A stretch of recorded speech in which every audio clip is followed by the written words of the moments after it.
Good afternoon and welcome from Crutcher Scott Field here in Abilene, Texas. In a midweek matchup between the Western Athletic Conference and the Southland Conference, the home team, ACU Wildcats, will host the visiting Incarnate Word Cardinals.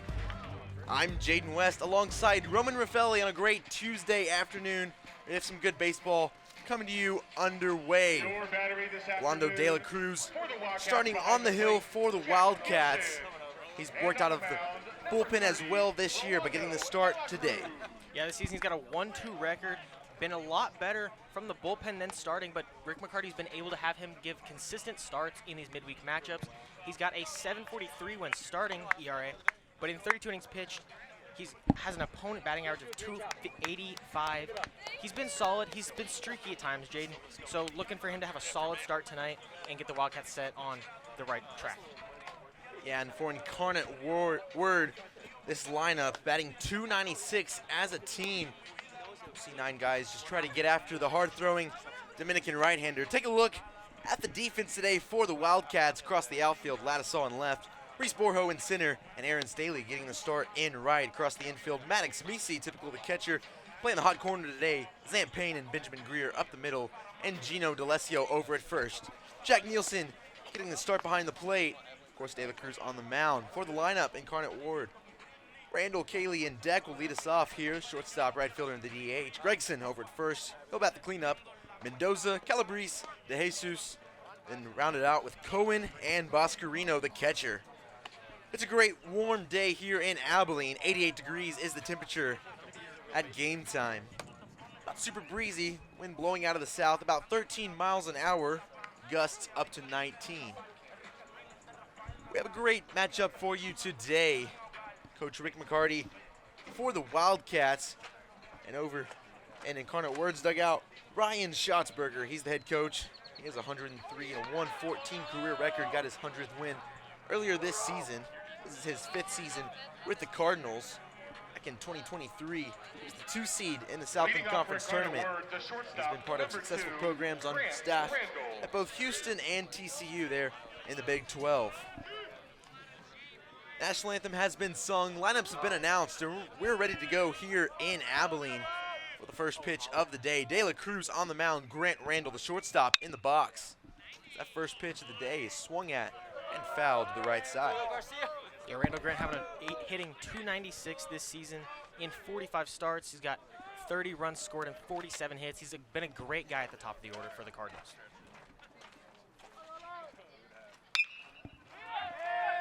Randall will take this second pitch and fly it out into center field. Borho settling under it, makes the catch for out 1 and a quick first out for De La Cruz on the bump. Yeah, the freshman Reese Borho has been great this season. Really solid arm in center. Took a bit to solidify himself in this starting lineup, but once he's solidified himself as that center fielder, he's been great. Really consistent arm with plus speed in the outfield. As a left-handed batter, he'll usually gets the starts in the lineup against right-handed pitchers. Sometimes Rance Radke will hit if a lefty is on the mound. Lefty in the box now for the Cardinals, Cameron Cayley, the right fielder from the Woodlands, Texas.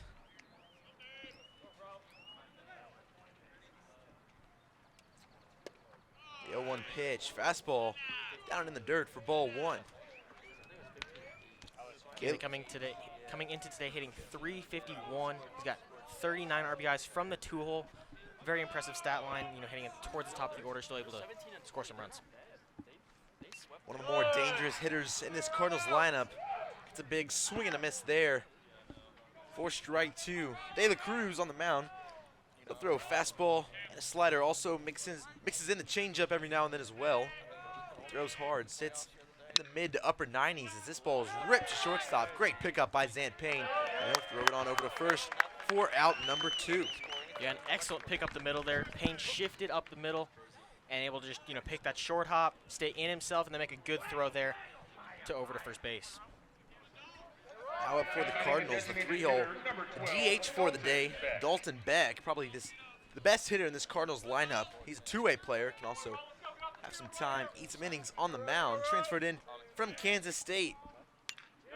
First pitch is swung at and foul. Back in 2022, Beck was at Grayson College. He had a 4.33 ERA, but also hit .380 in the box, had 9 home runs. Currently right now he leads this team in batting average, slugging, hits, doubles, home runs, extra base hits, and RBI. Yeah, true powerhouse on both sides of the field and has been huge for Incarnate Word this season. The junior from Frisco, Texas faces a 1-1 count from De La Cruz. There's a slider, just misses off the outside part of the plate. Ball 2, tried to go with the back door there. 81 on the gun. De La Cruz working out of the windup with no one on base. Swing at and a miss for strike 2. We've seen it so far this first inning. De La Cruz needs to pitch ahead in the count if he's going to be successful. If he starts falling behind, he's going to have to go right over the plate, and it's going to be hittable. 2-2 swung at. Just got a piece of it there. Dalton Beck stays alive in the box now. Count still even at 2-2. De La Cruz got 2 quick outs. The first 2 hitters of the inning. A fly out to center and then a ground ball. Hard hit, but picked up by Zampane at short for out number 2. Now Beck in here as the 3-hole. De La Cruz gets him swinging on the slider. And a 3-up, 3-down inning for the Wildcats. We're going to the bottom half of the inning on ESPN+.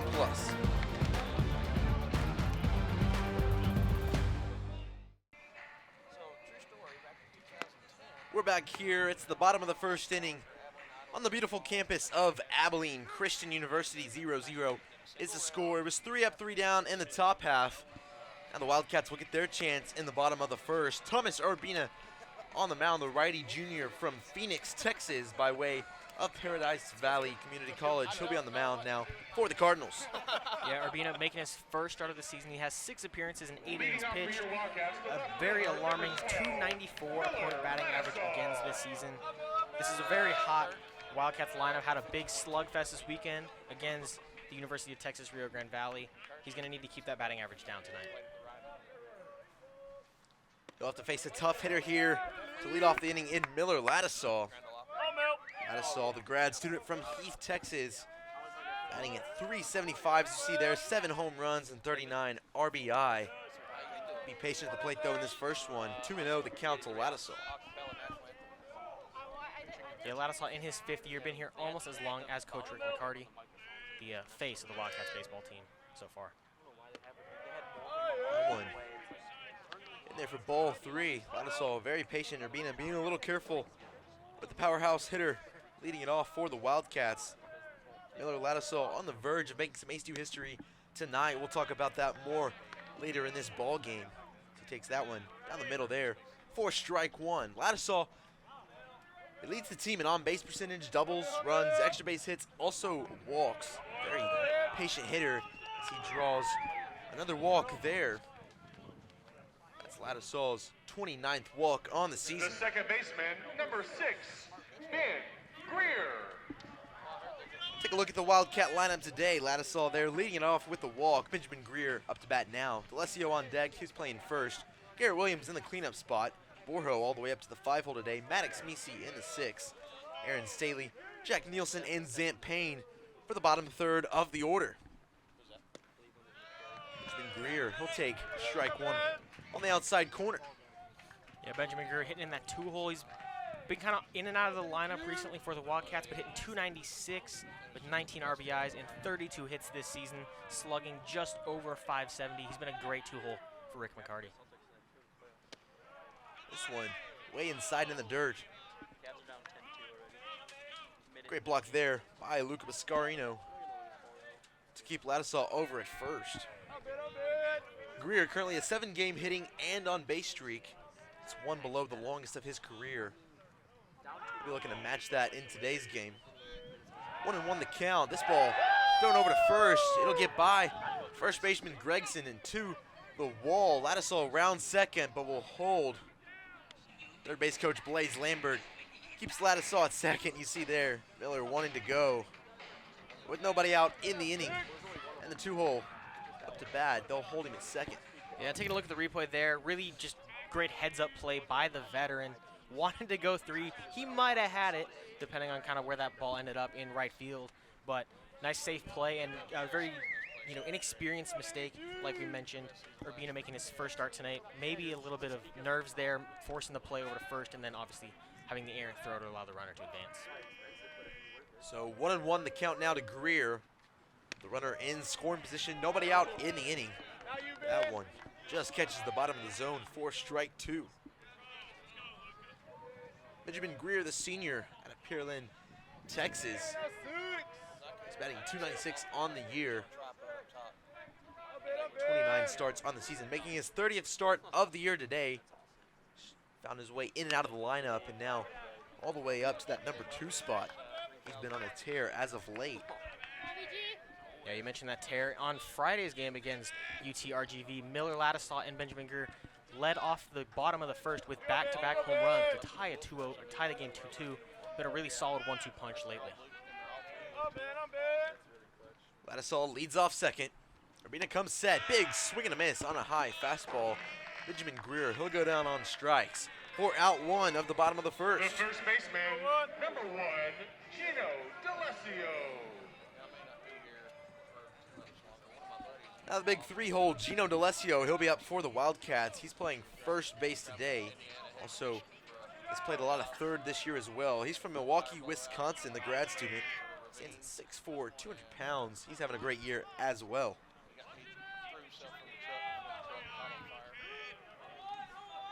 D'Alessio leads the team in batting average, RBI, and home runs. He leads the WAC with the 52 RBIs, also in average as well. He's batting .383 so far. He takes ball 1.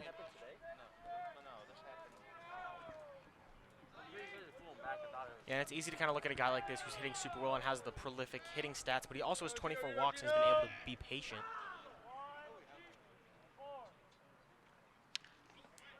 There's the 1-0 pitch. Slider swung at and missed for strike 1.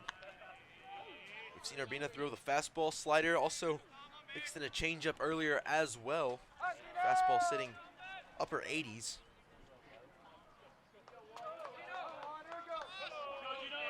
A 1-1 count to D'Alessio. Ladislaw still over at second. There's the pitch, and it's below the strike zone for ball 2. Yeah, this is a big at bat for Gino D'Alessio and the Wildcats, especially having that runner on second base with no outs when he got there, but now obviously the 1 out, you need to score that run. You can't leave runners on base in scoring position early in the game.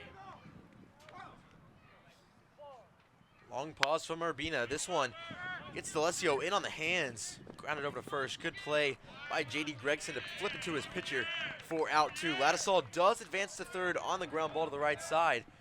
But now there's 2 outs here in the bottom of the first. Number 7, Garrett. Yeah, and a bit of a sack bunt kind of play there. Obviously that ball just hit off the handle like that. Roll, slow roller out to the first baseman, able to make the play, but nonetheless moves the runner up to third base, just 90 feet from scoring for Garrett Williams.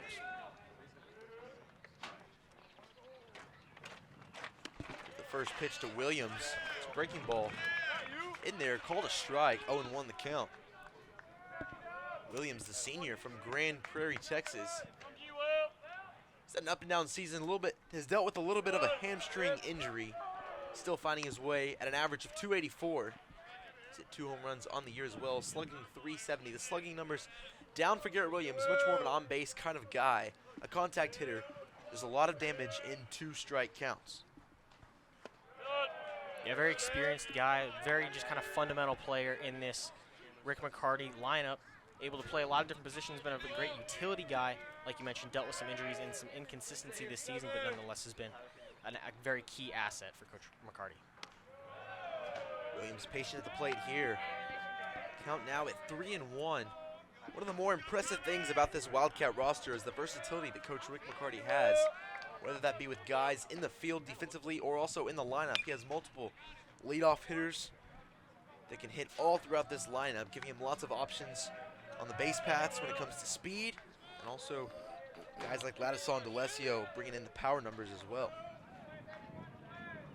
The foul pole, full count now to Garrett Williams, runner on third and 2 outs.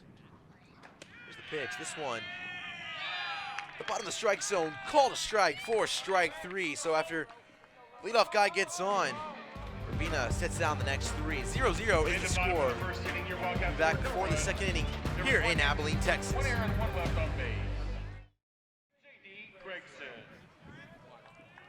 We're back here in Abilene, Texas. We're through one inning, 0-0, still the score. J.D. Gregson, the first baseman, getting things started here for the Cardinals. Mendoza and Calabrese behind him. Gregson goes after a slider off the plate, swing and a miss, strike one. Yeah, J.D. Gregson hitting .294 this season for the Cardinals. 36 starts and 36 games played.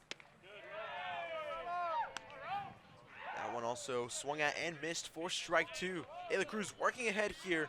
Had a good first inning, 3 up, 3 down. Got a pop out, ground out, and a strikeout in the first. Now 0-2 to the batter here. De La Cruz, we mentioned it a little bit earlier. He's been out of the bullpen and made some starts as well this season. Much better out of the bullpen, at least the numbers are. The ERA at 3.38 when coming in relief. When starting, the ERA at 7.43, the record 0-2.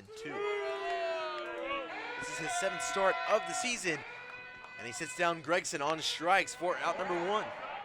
Yeah, that's a great start to the second inning. De La Cruz had a great first and then getting a pretty dominant strike out there to start the second, really trying to set the tone and play at his pace here today. Fastball looking good from De La Cruz so far. That one at 96 on the outside corner. Now Ray Mendoza, the left fielder, up for the Cardinals. Mendoza, the grad student from Eagle Pass, Texas, transferred in from the University of Houston. His dad also played on this Incarnate Word team. And Ray Mendoza's brother, Edward Mendoza, is also on this team. He's a right-handed pitcher, usually coming out of the bullpen. Now Mendoza here with a 2-0 count.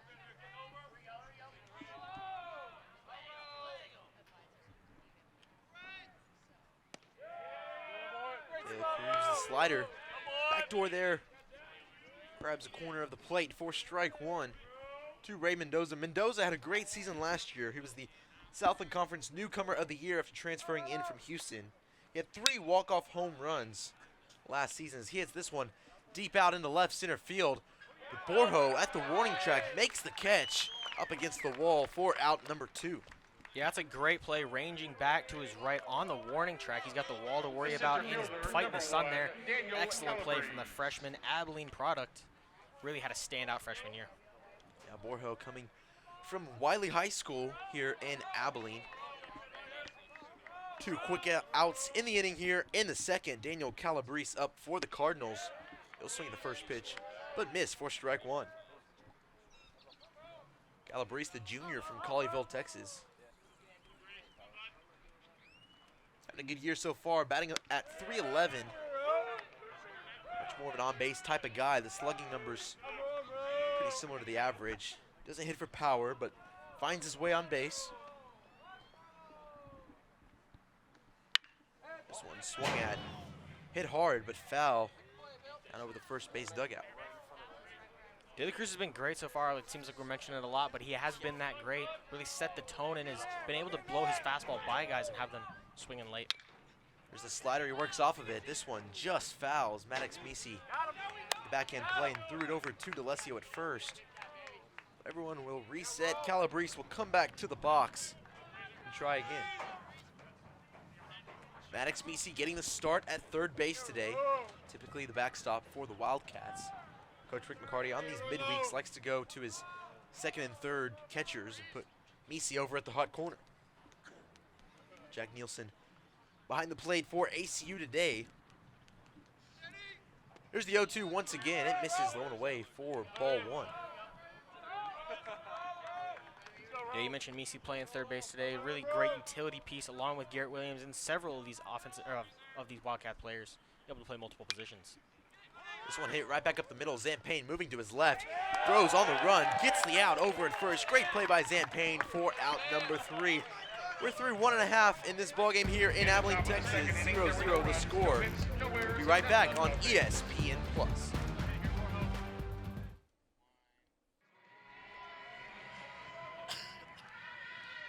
It's the bottom of the second here in Abilene, Texas. Incarnate Word Cardinals taking on the ACU Wildcats. Take another look at that ground ball to short to end the inning. Great play by Zamp Payne, moving and throwing on the run. Reese Borho in the box now for the Wildcats. He takes ball one. Borho had that great catch up against the wall in left center field for the second out of the inning. Couple good defensive plays with the Wildcats out. This one ripped hard down the right field line. Hold fair. Borho will round first and glide into second for a leadoff stand-up double. Yeah, an excellent piece of hitting here. Just throwing the hands, taking a ball down the right field line. Did just sneak in that right field line, able to have a stand-up double to lead off the inning, and his speed in scoring position with no outs is a key thing for the Wildcats to get on the board first. Yeah, here from the press box, I definitely thought the ball was fair. First base umpire not so sure, as he looked a little confused, kind of held his hands up like he wasn't sure. The home plate umpire, Trent Petrie, making the call. And now he'll explain it to head coach Ryan Schatzberger on the third base line. Taking another look at this swing by Reese Borho. Yeah, just a great piece of hitting there from the freshman, able to turn the hands, commit to the swing, saying, yes, yes, yes, I'm going to go out there, I'm going to get this fastball, and ends up with an extra base hit. Now Maddox Misi up for the Wildcats. Runner on second, that's Borho after the leadoff double. Misi playing third base today, batting in that 6 hole. We've seen him in the cleanup spot some this year. Recently, a couple spots down in the order and the 6th spot. Misi takes ball one, low and in. Take a look at the Cardinals defense today. Across the outfield, Mendoza, Calabrese, and Cayley. And the infield, Cowan playing the hot corner, Randall and DeJesus up the middle, and Gregson over at first. Boscarino behind the dish. 1-0 the count to Misi. This ball in the dirt. Good block by Boscarino. 2-0 the count. Misi batting .243 on the year, the average slightly down from his really great freshman campaign last season. His 1 home run, that came as a grand slam a few weeks ago. He swings the 2-0 pitch, hits it hard, but just foul. Yeah, great piece there. Saw that fastball out of the hand. Unfortunately, just got too far ahead of it. Couldn't sit back and be patient enough and lines that foul. Fastball from Urbina, sitting mid to upper 80s, has lots of run, lots of arm side run, throws more of a 2-seam. Also mix in some kind of slider slash sweeper and a changeup as well. That's changeup right around the 80-mile-per-hour mark. 2-1 the count to Misi. Borho leads off second. This one low the zone again for ball 3. The umpiring crew today, Trent Petrie behind the plate. Down at first base, Damon Thomas and Michael Anderson will be the third base umpire this afternoon. Urbina comes set. Here's the 3-1 pitch. He'll ride up and in on Misi and hit him. He'll go down with a free pass over to first base. Yeah, it looks like a fastball came out of the hand a little bit early and just stayed on that inside portion. Take another look here. Got Mies right on the hip there. Had a controversial call this weekend, that Sunday game. Umpire said he leaned into a hit by pitch, ended up being an out rather than a first and third situation for the Wildcats. They ended up going on to lose that game to the Vaqueros on Sunday. But definitely didn't lean in there, got him on the hip, and first and second, no outs for the Wildcats. Yeah, after 2 quick runners get on base for the Wildcats, we'll have a mound visit here. The entire infield coming and meeting on the bump for Incarnate Word.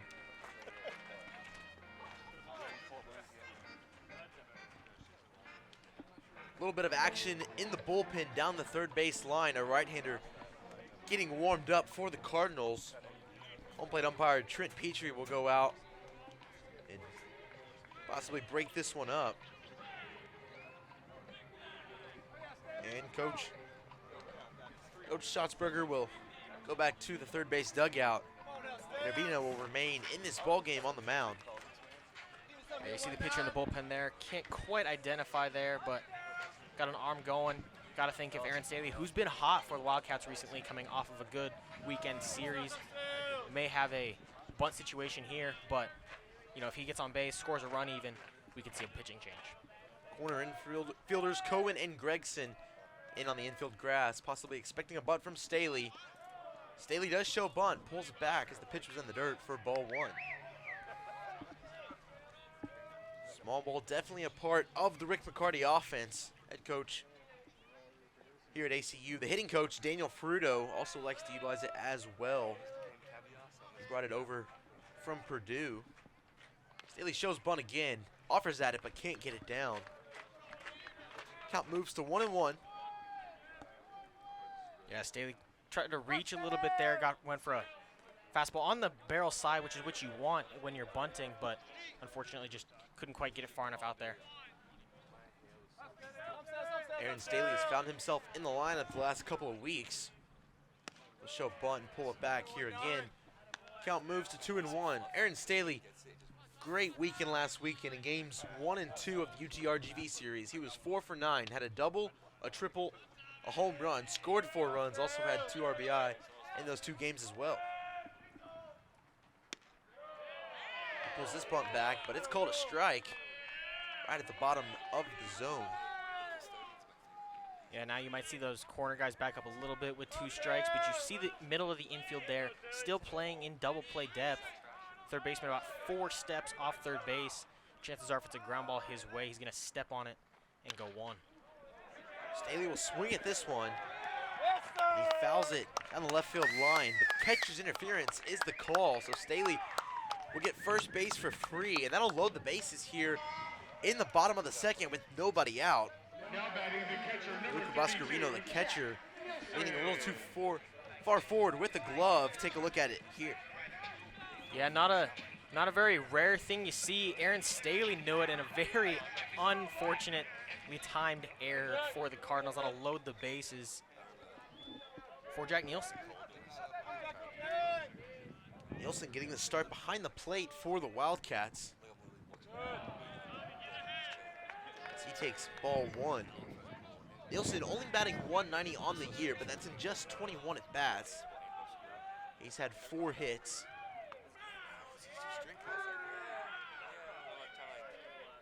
This is Nielsen's 4th start of the season. He pops this one up down the right field line, but it's going out of play. No Cardinal defender will have a play on it there. Nielsen, you mentioned not having a ton of at-bats this season, part of that kind of platoon outfield bench kind of situation Rick McCarty has going. A lot of viable outfield options, but Nielsen hasn't been a primary one, but able to still get some at-bats and some key moments off the bench. They'll face a 1-1 count here. He grounds this one over to second. DeJesus fields it cleanly, flips it over to Randall at short, who throws it over to Gregson at first for the 4-6-3 double play. Nielsen does pick up an RBI as Borjos scored from third. Yeah, and taking a look at that replay, not the most ideal thing for the Wildcats. You do have no outs, so the double play works out and scores a run, but now with that runner on third, you're only an out away, from, giving up a bases loaded situation with only scoring once. Now the 9-hole, Zan Payne will step into the left-handed batter's box. We've seen Payne in that leadoff spot this year, now batting in that 9-hole.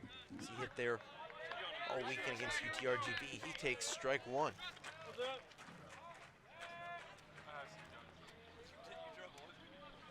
Zan Payne had that really great play over at shortstop. In fact, he's had a couple defensive plays in these first couple of innings. Payne has struggled offensively a little bit this season, hitting 263, 18 RBIs, 44 hits. Hasn't been able to produce consistently offensively, but he's been a great glove at the shortstop position this season. Yeah, shortstop was one of the holes the Wildcats needed to fill. Payne, coming over from Dodge City Community College, just played really good defensively. Also filled in this ACU lineup. Misi over at third, 2 outs in the inning. Payne swings at that one and fouls it down the left field line. That'll be out of play. 2-2 now the count. Urbina loaded the bases with nobody out, then got a big ground ball for the double play. Now trying to get out of this one with only allowing 1 run.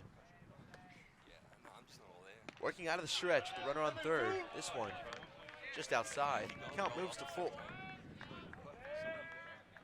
You're all off this? So every time I come see us, I go left to the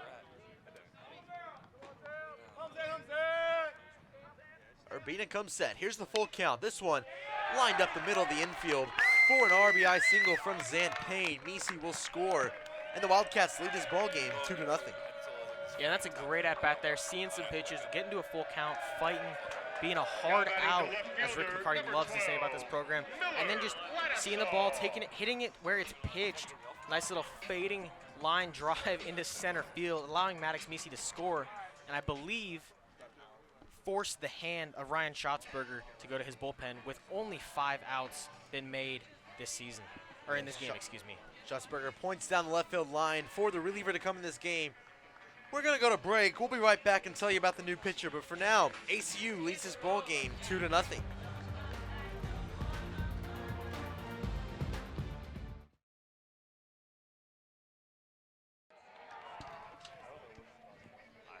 We're back here in Abilene, Texas. It's the bottom of the 2nd inning and 2 outs. Runner on first base. ACU leads the ball game 2-0 after scoring 2 runs. Reese Borjo came in after leading off the inning with a double. Maddox Misi, he reached some with a hit by pitch, also scored most recently on the Zant Payne 2-out RBI single. Luis Rodriguez, the new pitcher for the Cardinals, the senior from Denver City, Texas.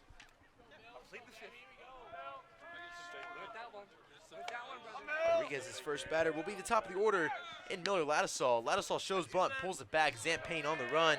He dives in safely. He has a stolen base here today.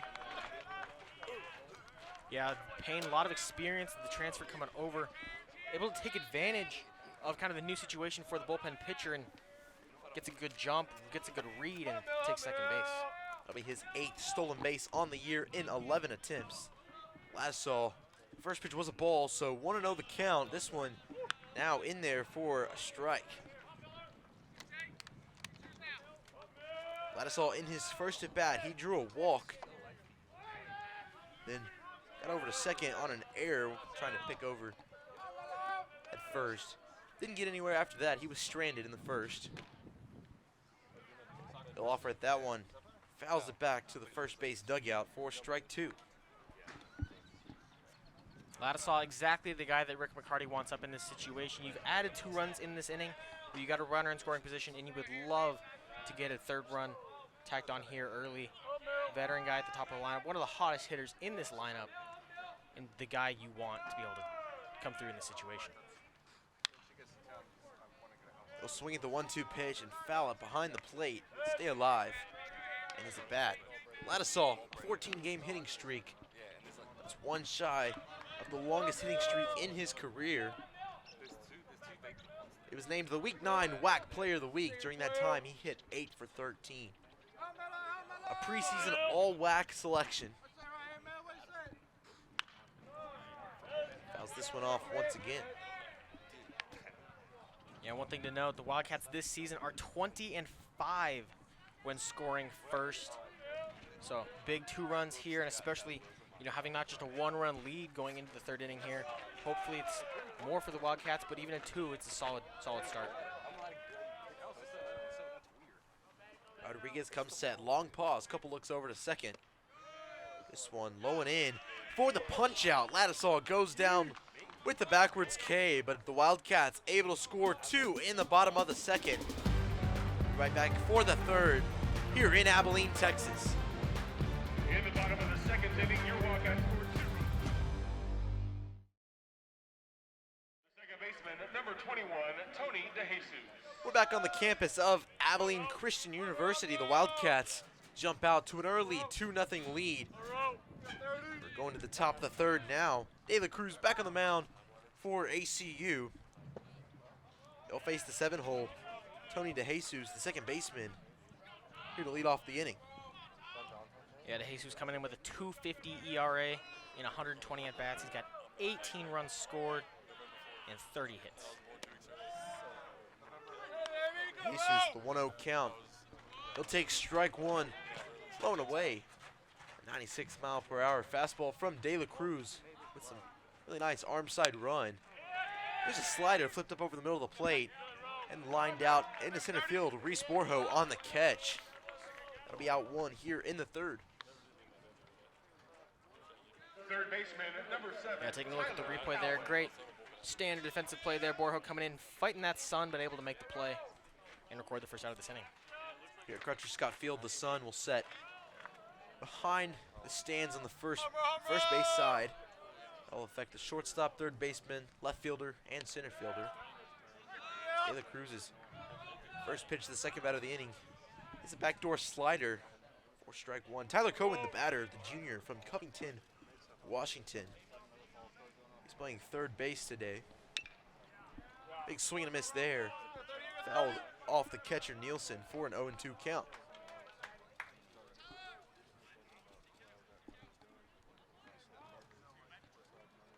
Cohen transferred in from Paradise Valley Community College.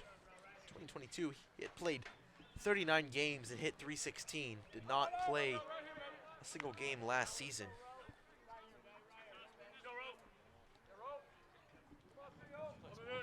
De La Cruz has been good so far. One out, nobody on here in the third. 1-2 to count to Cohen. De La Cruz working out of the windup. This one almost grabs the foot of Cohen, but just misses him, ball two.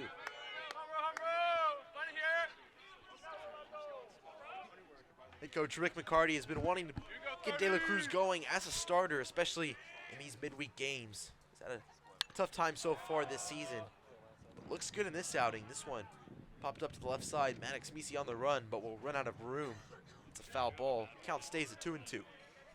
And you see on the graphic there, that fastball hitting 95 miles an hour. De La Cruz, very powerful arm there, usually hovering in the mid-90s, but he struggled with command, and sometimes he just doesn't have it.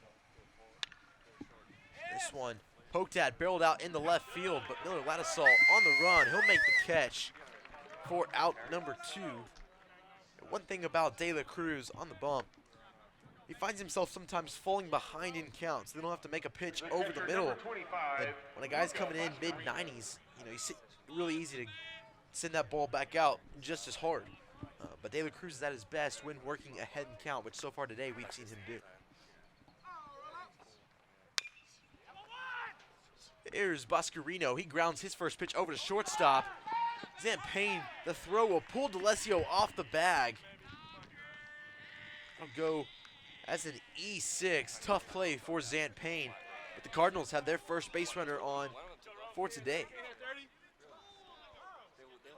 Yeah, a bit of an unfortunate play there. A pretty well hit ground ball up the middle. Payne able to get to it, but unfortunately that throw and his momentum carrying him into center field is going to carry the throw up the first base line and put a runner on first base. De La Cruz was perfect through the first 8 batters. Nine Hill finds his way on base. Now back to the top of the order, Grant Randall. The shortstop flew out to center field to begin the game. He takes ball 1. Randall, a defensive specialist last season. That fielding percentage right at about 93%. 2023, he led the team with 15 stolen bases. Fouls this one off to the right side. Count now at 1-1. Lots of arm side run. So that De La Cruz fastball today on top of the 96, 95, 97 miles per hour. It's running in on a right-handed batter. It makes it really tough to get a barrel on it. Here's the 1-1 pitch. Slider grounded to the left side. Misi picks it coming across the infield and fires it over to DeLesio at first for out number 3. Wildcats lead 2-0. We'll be right back here in Abilene, Texas on ESPN+. In the top of the third inning. Back on the campus here at ACU, the Wildcats leading the Cardinals of Incarnate Word 2-0 in the bottom of the third. Benjamin Greer getting things started for the Wildcats in the bottom half of the inning after another good top half from De La Cruz on the mound. Yeah, Greer, victim of the strikeout in his first at-bat. Hoping to have a different result here. Utilize that speed if he can get on to lead off this inning. Steal a base, get in scoring position, and come around for this third run. Greer jumps out ahead in the count now, 2-0. Free admission on land. This pitch misses for ball 3. Luis Rodriguez back on the mound for the Cardinals. Rodriguez posting a 3.86 ERA this season in his 14 innings. This is his 8th appearance. The first batter of the 3rd inning is a 4-pitch walk to Benjamin Greer. Yeah, very patient approach there from Greer. Saw some pitches in his first at-bat, but fortunately for him, able to turn that strikeout in the first one to a walk here in the second one. Now Gino D'Alessio will be in the box for the Wildcats. He grounded out to first base back in the 1st inning. Got jammed up on a high and in fastball, hit off the hands. It trickled into fair territory. He shows bunt, pulls it back. The pitch is called a strike. One thing to note for this Wildcat offense, the leadoff runner has reached in every inning, or excuse me, the leadoff batter has reached in every inning so far in this one. Greer leads off first. Rodriguez working out of the stretch now. He'll come set. Greer on the run. Pitch is taken. Greer slides in safely for the stolen base. Yeah, we could have seen that one coming. A great steal off of a great jump, utilizing that speed. Now the Wildcats got a runner on second with no outs to start the inning. That's Greer's 11th stolen base on the year. His 12th attempt. But now 0-2 the count to D'Alessio as he took that one to let Greer swipe the bag to move into scoring position. There's the breaking ball. Flied out into right field. Haley on the run. It'll hit the top of the batting cages down there for a foul ball.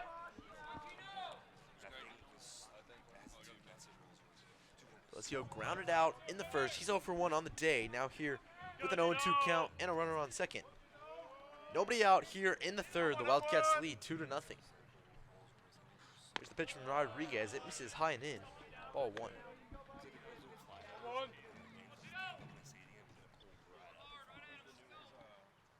D'Alessio hitting .393 with runners in scoring position.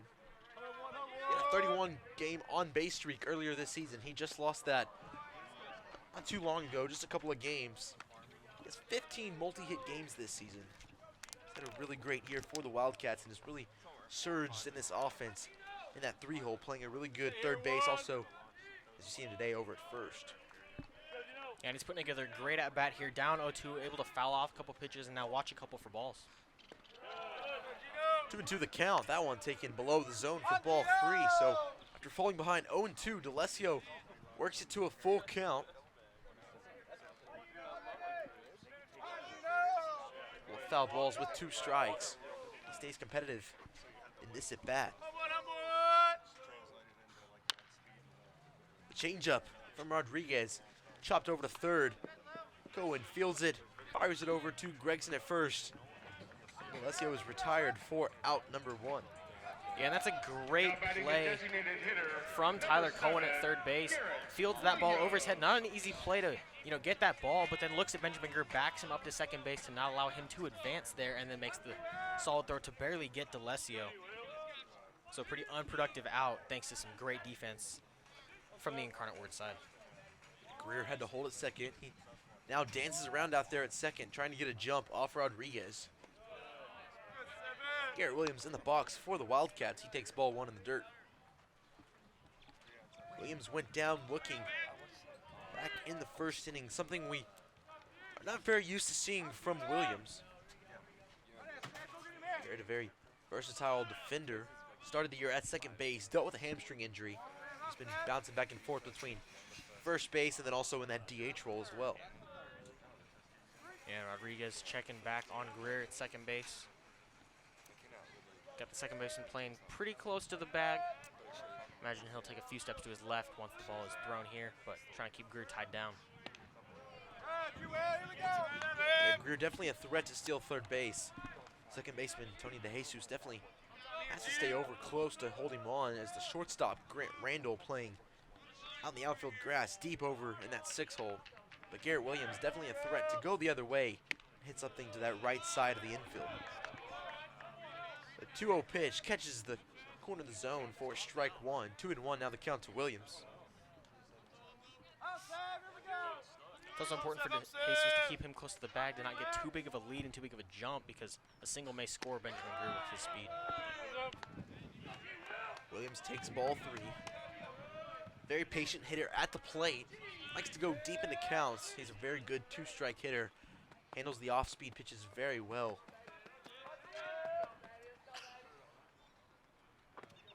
Three and 1. Now the count to Williams. Greer over at second. This one grounded up the middle of the infield. Randall on the run. He'll throw it over to first and get the out. Greer does advance to third, but 2 outs now here in the bottom of the 3rd inning. Yeah, and that ball right off the handle. Now batting number Knob of 28. the bat there. Weak grounder up the middle. Looked like it was going to be an infield hit, but a great play from Randall at short, able to get the out. Benjamin Greer does advance to third, so where they're going to need a 2-out hit from the freshman, Reese Boro. Yeah, and with Williams dealing with that tight hamstring, maybe not showing his full speed running down the line there over at first. Reese Borho now, he'll swing and miss at the first pitch for strike 1.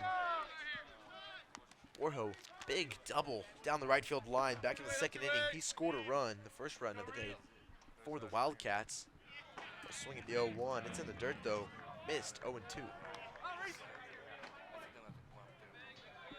Borho now extended his hitting streak to 8.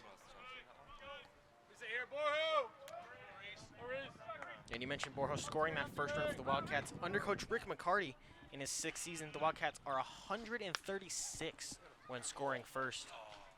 So definitely a great sign to see Borjo sparking that offense in the 2nd inning and coming around to score to certainly tip the statistical scale in their favor.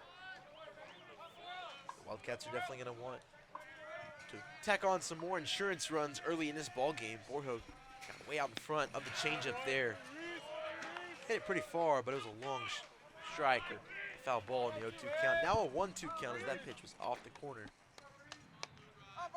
Greer over at third, a base hit will score him. This one bounces in, gets away from catcher. Greer coming in, dives home safely. Great jump over at third base, and he'll score the 3rd run of the ball game. Wildcats now lead the Cardinals 3-0. Yeah, we mentioned leading off the top of the inning, Greer has weapon-like speed. That ball almost hit Borjo, but then skips down the first base line, and Greer with the head first slide in to extend the Wildcats lead 3-0. Borjo, he'll have a big swing and a miss at the 2-2. Go down swinging, but the Wildcats tack on another run. 3-0 is the score. The Wildcats lead here in Abilene, Texas. We'll be right back for the 4th on ESPN+. Your Wildcats score 1 run. There were no hits. The right fielder, number 15, Cameron Cayley. The 2-3-4 hitters up now for the Cardinals. Cameron Cayley will get things started in the top of the 4th. The Wildcats lead 3-0 over Incarnate Word. Cayley takes this one outside for ball 1. De La Cruz back on the bump for the Wildcats after a good 3 innings to start his day. He was perfect through the first 8 batters. The 9-hole reached on an error. He got the leadoff batter out for the 3rd out of the 3rd inning. Now Cameron Cayley up with a 2-0 count. This one misses up and away again for ball 3. Yeah, it's important for De La Cruz to be able to rein in this at-bat here. He's been great pitching ahead in the count so far in this one, but he's got to limit this at-bat to being his only 3-0 start. 3-0 grooved in there at 96 miles an hour for strike 1.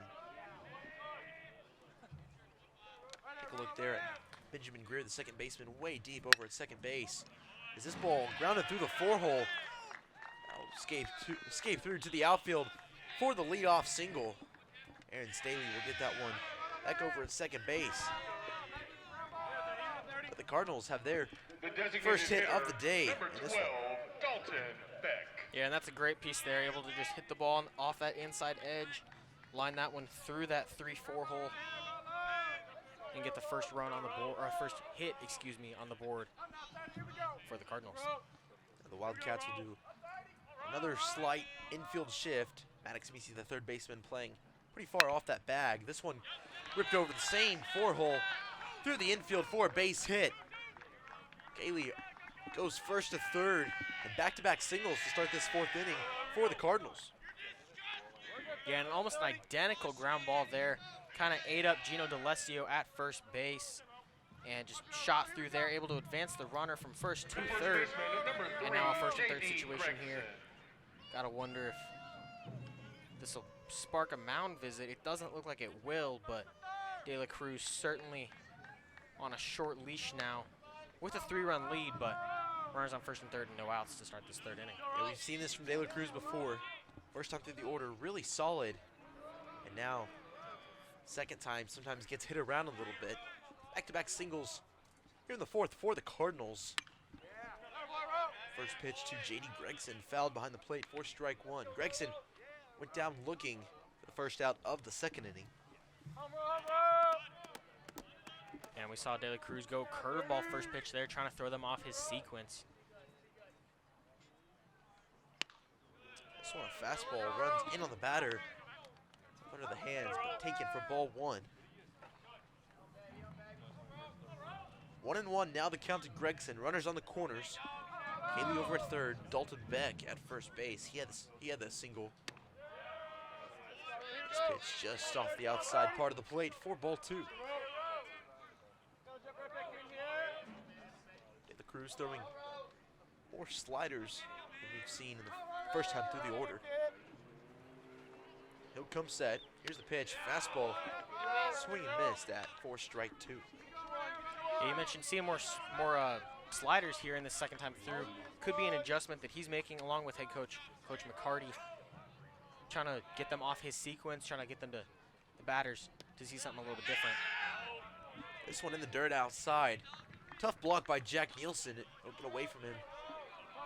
Heck will advance to second, but Kaylee has to hold at third. So now two in scoring position, full count to the batter with nobody out in the fourth.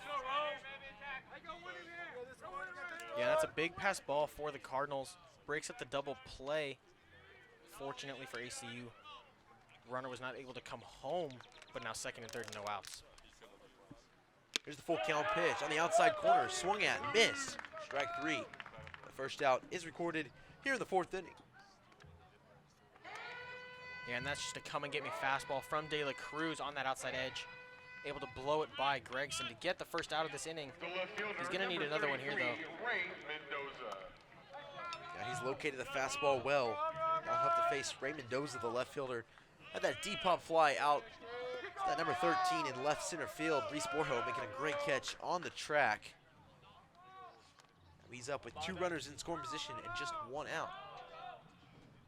De La Cruz still working out of the stretch, even though runners on second and third. First pitch misses outside, ball one.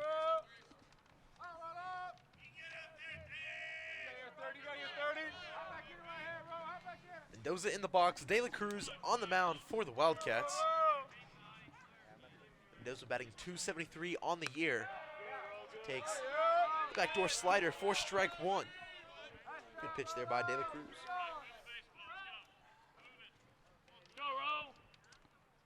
Mendoza, the grad student, transferred in from the University of Houston. He was the newcomer of the year for the Southland Conference. He rips this one down the right field line. But foul.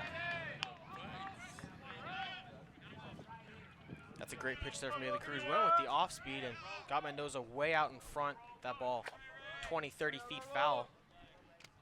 Good battle here, but De La Cruz needs this out. Here's the 1-2 pitch, grounded to right field, through the infield for an RBI base hit. One scores, a second, rounding third, coming home. Here's the throw, it's offline. And that'll go as a 2 RBI single for Ray Mendoza. Dalton Beck and Cameron Cayley scoring on the hit. And the Cardinals put their first couple of runs on the board and cut that deficit down to 1 run. Yeah, definitely a changing of the situation in this game. De La Cruz, great first 3 innings, only giving up 1 base runner, but the 2-3-4 part of this UIW lineup able to get to him to start this inning and make this a much more manageable ball game, only down 1 run now as Coach Rick McCarty heads out for a mound visit. There is some action in the ACU bullpen out in right field. This from Coach Rick McCarty. Looks like it'll just be a talk with his starter, De La Cruz. Looks like Blaine Palmer In the pin for the Wildcats, the right-hander from Gymnet High School here, not far from Abilene, Texas. The homegrown kid. Looks like he'll come in the ball game, so we'll go to break and we'll tell you about Palmer when we come back. Wildcats lead 3-2 in the top of the fourth.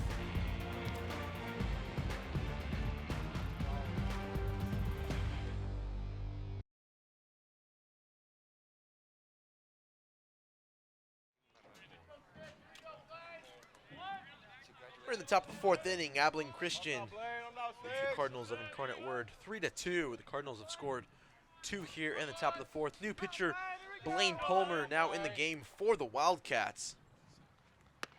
His first pitch of the outing misses outside, ball 1.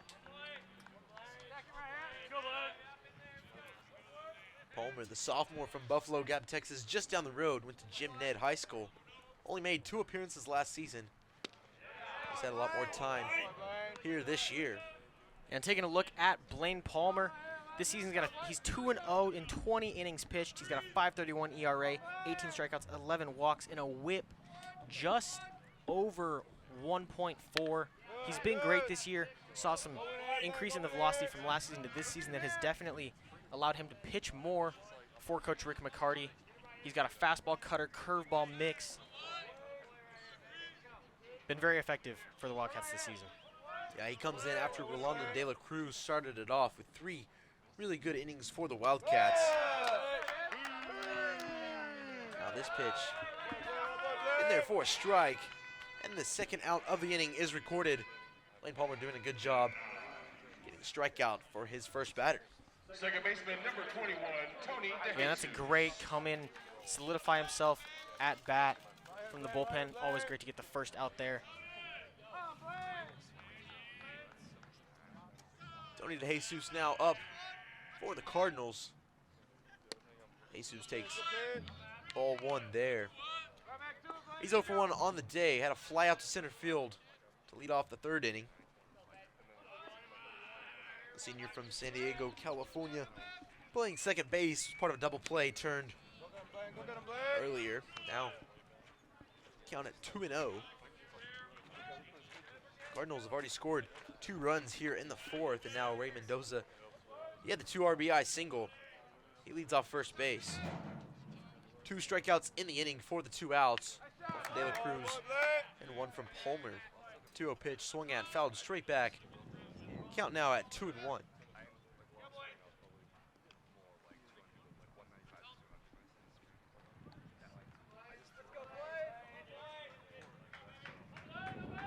DeJesus started 14 games as a freshman.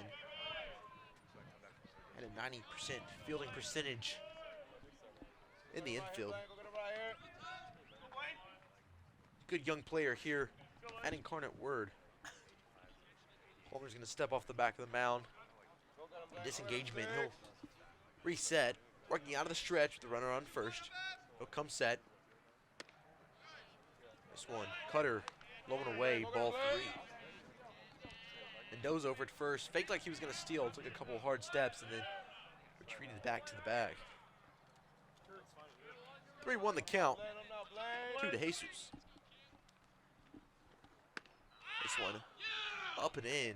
Misses for ball 4. So Palmer, after the strikeout coming in the game, he walks DeJesus and have to face Tyler Cohen.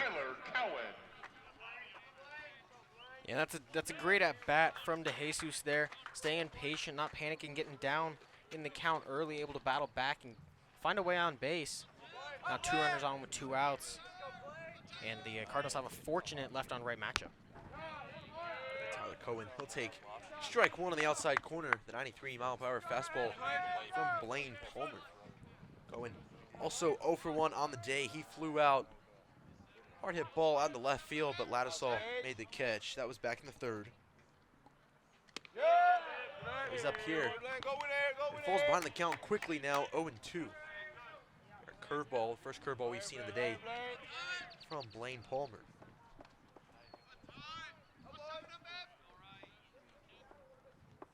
Here's the 0-2 pitch, another curveball. Just misses outside for ball 1. That one not missing by much. It's a great sequence there to start this at bat. Able to get ahead 2-0 or 0-2, excuse me, and then try to sneak one in on the outside edge. Here's the 1-2 pitch. Back foot curveball. Blocked by Nielsen. Runner on first took off. They'll throw behind the runner, and he is out over at first. Valesio making the tag. So after some aggressive, mistaken base running from the Cardinals. And taking a look here as we head to break. Excellent throw and a great tag put down by D'Alessio. Wildcats lead 3-2, going to the bottom of the fourth.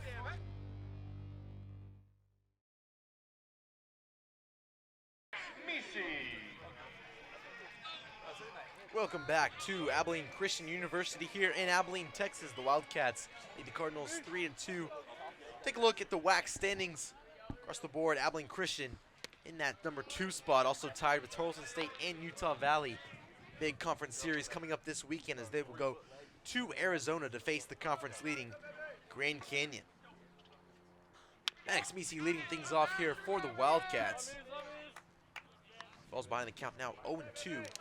GCU, they played earlier today in a midweek game against Pac-12 opponent Washington Huskies. They won 6-2.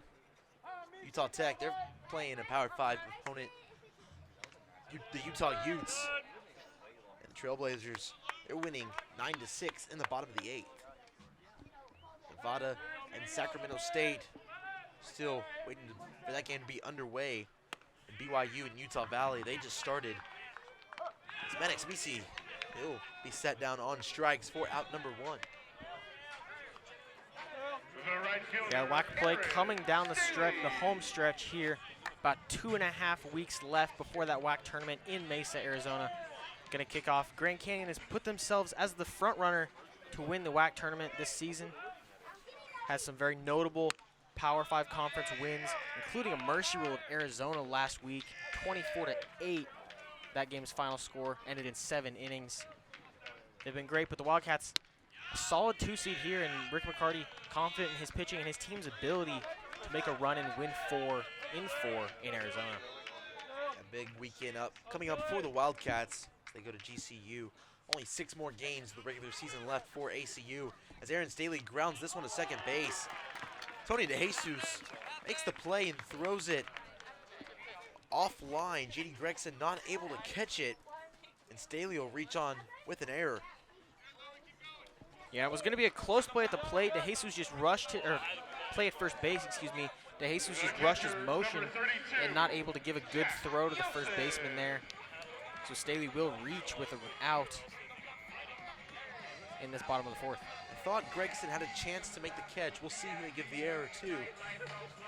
Nonetheless, Staley, he's on first with 1 out, and now Jack Nielsen, the catcher, he's up to the plate. Back in the second, he grounded into a double play. Staley on the run. Here's the throw. He dives in safely. Is that throw not in time from catcher Luca Boscarino? Staley swipes another bag on the season. Yeah, and a sneaky steal for Aaron Staley there. Able to get 2 free bags now. Reaching on the air and then taking one on the first pitch. That was Staley's. He'll take off again here to third. This one he dives in. The throw, the tag. Staley caught stealing third base for out number 2. Great throw from Boscarino and a better tag from Tyler Cohen over at third. Staley not able to get to the bag number 3 safely. Yeah, and a great transfer and throw down to third there. And Staley just got a bit too aggressive. Wasn't able to take the hard 90 to get there after taking second base. Jack Nielsen, 2-0 count. Pitches in there for strike 1. They did give the error to the first baseman on Staley's ground ball. Of course, that runner now out after the caught stealing, and 2 outs quickly in the inning. In the bottom of the 4th, Jack Nielsen takes that one up and in for ball 3. Yeah, that caught stealing speaks volumes here. A runner on second base and 1 out. Great situation, but now no runners on and 2. Nielsen rips this ball down the line. It hits third base umpire in fair territory. Nielsen will reach on with a single. That ball is probably going to go for extra bases. Our third base umpire Michael Anderson snags it on the leg. Take another look at it here. This one ripped at 105 miles per hour off the bat. Good piece of hitting by Jack Nielsen. And we'll take a bit of a timeout there. Let Anderson walk that one off. Fortunately, I had to jog over to change positions there, but certainly an unfortunate bounce there for the Wildcats, taking a double, turning it into a single. That was Ant Payne up for ACU. He takes ball one outside. Payne 1 for 1. A single back in the second, stole a base. Gave the RBI to score. Second run of the day. He chops this one over to shortstop, takes a bad hop. Grant Randall can't haul it in as it was over his shoulder. Tough play on this turf.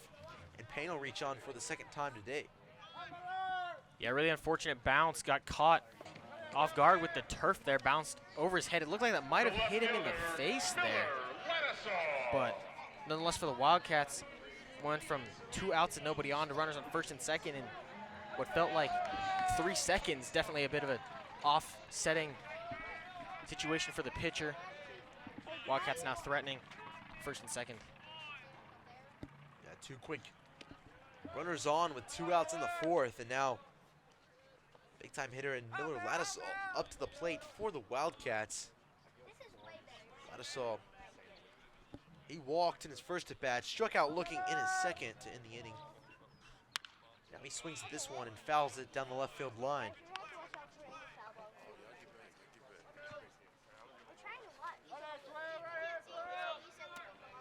Ladisall used to doing damage with runners in scoring position.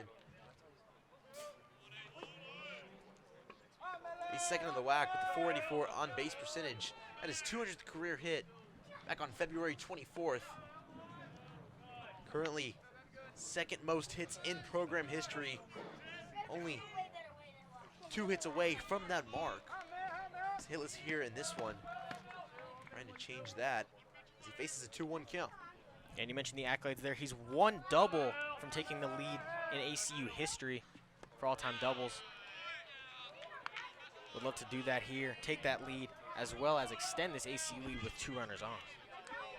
He offers it the changeup from Rodriguez there. And the count moves to 2-2. Rodriguez has been good for the Cardinals. 2 innings pitched. He's allowed 2 hits, but also struck out 3 of these Wildcat batters.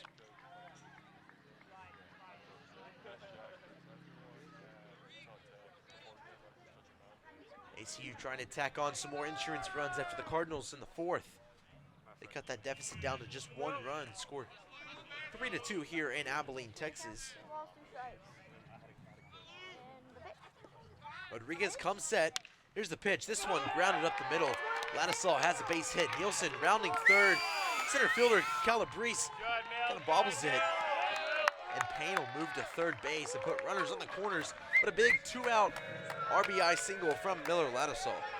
Yeah, that's a great veteran piece of hitting there. Just taking a ball, pitched up the middle, shooting it up the middle. Nothing flashy, just a ground ball over second base. And that's going to score a run and put runners on first and third for the red-hot Benjamin Greer. You know, we talked a little bit about it on Sunday. Miller Ladisall, the home run number is not as high as last year, but doing a really good job of staying through the middle of the infield. Base hits still coming in bunches. As we'll have a mound visit from Coach Schatzberger. There is a guy warming up in the bullpen, just tossing and stretching down the third base line. Wildcats strike out to Maddox Meeson to start the inning. Then Aaron Staley reached on an error, stole second, then was caught stealing third. The Cardinals will go to the bullpen, so we're going to go to break real fast. We'll be right back. ACU leads 4-2 on ESPN+.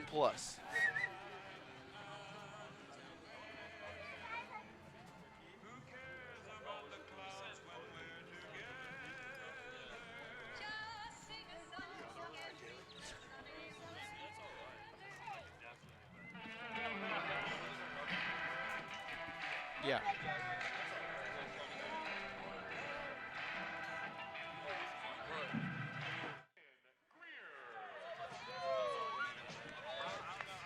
We're back here in Abilene, Texas. It's still the bottom of the fourth inning. ACU just tacked out on a run with 2 outs in the inning. They lead the Cardinals 4-2.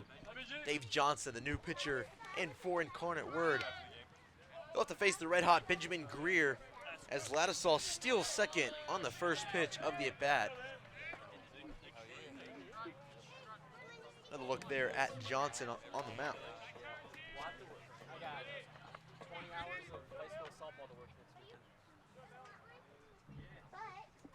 Johnson, a 5.11 ERA this season in 44 innings pitched. Record at 4-3.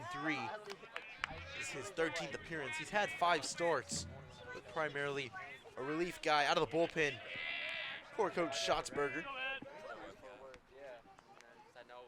Now Greer behind in the count, 0-2 with 2 runners in scoring position. He struck out in the first, and he swings and misses and strikes out again here. 2 in the 4th. ACU tacks on 1 more run. They lead the Cardinals 4-2. We're through 4 here in Abilene, Texas. In the bottom of the 4th inning, your Wildcats scored 1 run on 3 hits. Back here in Abilene, Texas, we're through 4 innings at Crutcher Scott Field. Jaden West alongside Roman Raffelli in a 4-2 ball game on this Tuesday evening. Blaine Palmer back on the mound for the Wildcats. First pitch of the inning is in there for a strike. Blaine Palmer came in the 4th inning in replacement of De La Cruz. Recorded a couple outs, excuse me. This one popped out in the left field. Ladisal on the run, but out of reach as that one falls into foul territory for strike number 2 from Tyler Cohen. Palmer able to get ahead here, 0-2, but came in, got 2 outs, and then sat for quite a while as the Wildcats put together some lengthy at-bats in a lengthy bottom of the 4th.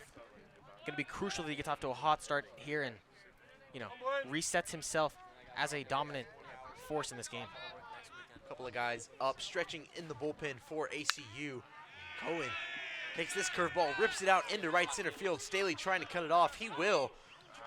Cohen will ground first real far, but have to retreat back to the bag. It was a great job by Aaron Staley to cut it off and get it back in the infield to hold Cohen to a leadoff single.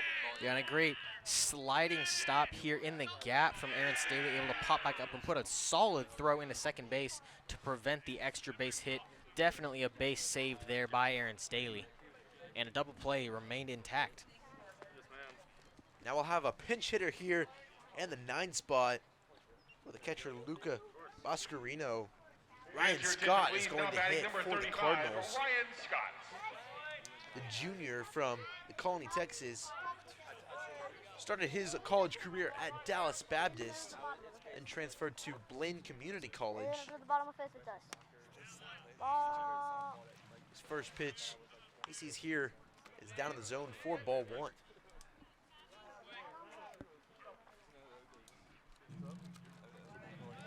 Scott coming in for the catcher Boscarino. He reached on an error back in the 3rd. That was his lone at bat, and now Scott hits this one real high, deep out into left field. Ladisal at the wall makes the catch on the warning track. Runner tagging from first. He'll dive in safely at second base. That's Cohen with some good base running. Hit by Scott, deep out in the left field. It's retired for out number 1. Yeah, and a moonshot there to advance. It was a mere 3-4 feet from being a 2-run home run to tie this game. But then some great heads-up base running from Cohen. It's not often you see a tag from first to second base, but when a ball's hit that high and far to left field, you're able to take advantage. So now to the top of the order for the Cardinals. Grant Randall hits the first pitch out into center field. Reese Borjo makes the catch. Cohen will tag from second over to third base. He's now gone from first to third on back-to-back pop flies.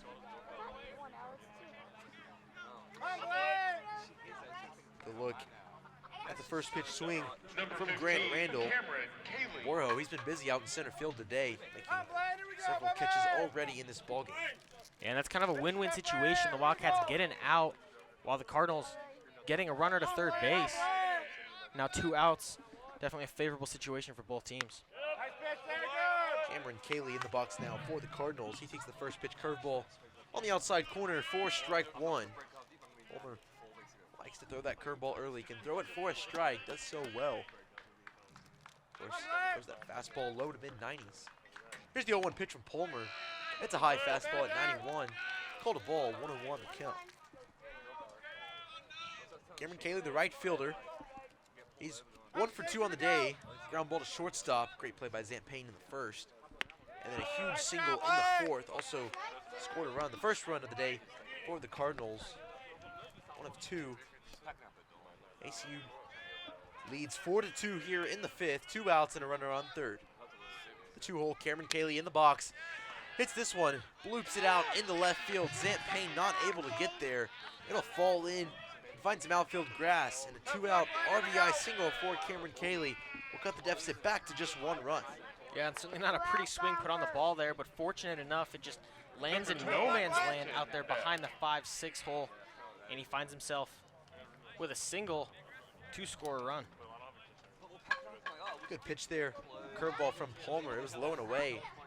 Cayley just did his job to throw the bat head out there. Find the outfield grass for the RBI. 4-3 now the score here in the fifth. Dalton Beck in the box now for the Cardinals. Beck 1 for 2 on the day as well. A strikeout and a single out into right field. Him and Cayley went back-to-back singles to get that 4th inning started. He scored the 2nd run of the day for Incarnate Word. Now he rips this one out into right field. Aaron Staley having to take a couple steps in to make the catch, which he does. And out 3 is made here in the fifth. So Incarnate Word gets 1 run back. ACU still leads 4-3. We're going to the bottom half of the fifth. We'll be right back on ESPN+. In the top of the fifth.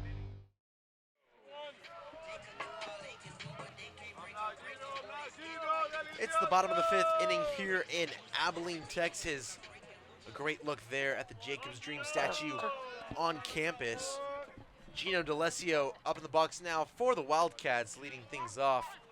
He'll take strike 1 at the bottom of the zone. Yeah, D'Alessio 0 for 2 on the day. Ground out to the first baseman. Little toss over to the pitcher covering first. And then a 5-3 put out in the third. Looking for his first hit today. D'Alessio faces a 1-1 count now. Dave Johnson back on the mound for the Cardinals. He gets D'Alessio to roll over this one. Grant Randall fields it. Backhand fires it over across the diamond to first base for out number 1. D'Alessio now 0 for 3 on the day. And taking a look at the replay, a bit of a closer play than Randall probably anticipated. Fielded that ball pretty deep in that shortstop spot. But fortunately for him, got D'Alessio by about half a step to record the first out of this inning. Ryan Scott came in and pinch hit for the Cardinals last inning. He's now over at first base. The batter for ACU, Garrett Williams, the DH. He's 0 for 2 on the day as well. A strikeout and a ground out. He hits this one over to second base. Tony DeJesus bobbles it a little bit, but picks it up and throws it over to Scott in time for out number 2. So the 3-hole and 4-hole for ACU, a collective 0 for 6 on the day, something we are not accustomed to seeing in this ACU middle of the order. Yeah, it's a great play there. Able to recover the bobble. Hang with the ground ball there, excuse me, after making that initial error. Still able to get Garrett Williams. So Reese Borho try to get things started with 2 outs here in the 5th. Borho 1 for 2 on the day, had a big double down the right field line and scored the first run of the ball game for the Wildcats. And he struck out swinging in the 5th.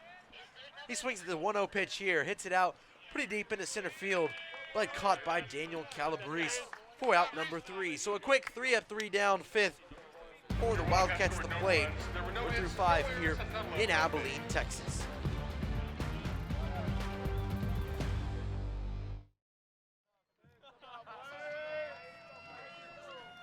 The first baseman, number 3, J.D. Gregson.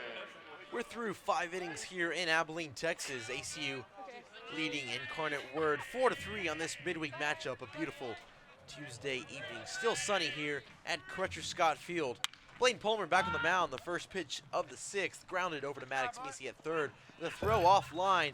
D'Alessio not able to haul it in with his foot still on the bag. That'll go as a throwing error from Maddox Meese, and the leadoff batter, J.D. Gregson, is on base. And taking another look at it, it looked like the throw was reachable, just that In and out of the glove of DeLesio. Great camera shot there, courtesy of the ACUTV staff. Unfortunate mistake there. Leadoff runner reaches for the The Cardinals. left fielder, number 33, Palmer Ray back on the Mendoza. mound here in the 6th. We'll have to face the middle of this Cardinals lineup. Gregson just got on with the error. Now Mendoza, then Calabrese. Mendoza 1 for 2 on the day, had a big 2 RBI single in the 4th. He's up now with a runner on first and nobody out. He takes another ball to move the count to 1-0. Blaine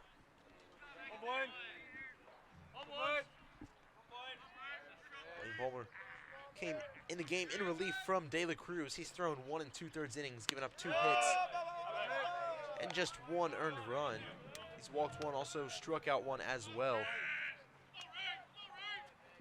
That was his 25th pitch of the ball game. Now the count is 1-1.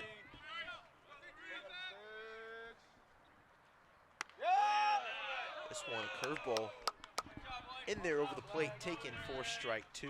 Mendoza showing lots of patience, trying to find that fastball to swing out here in this at bat.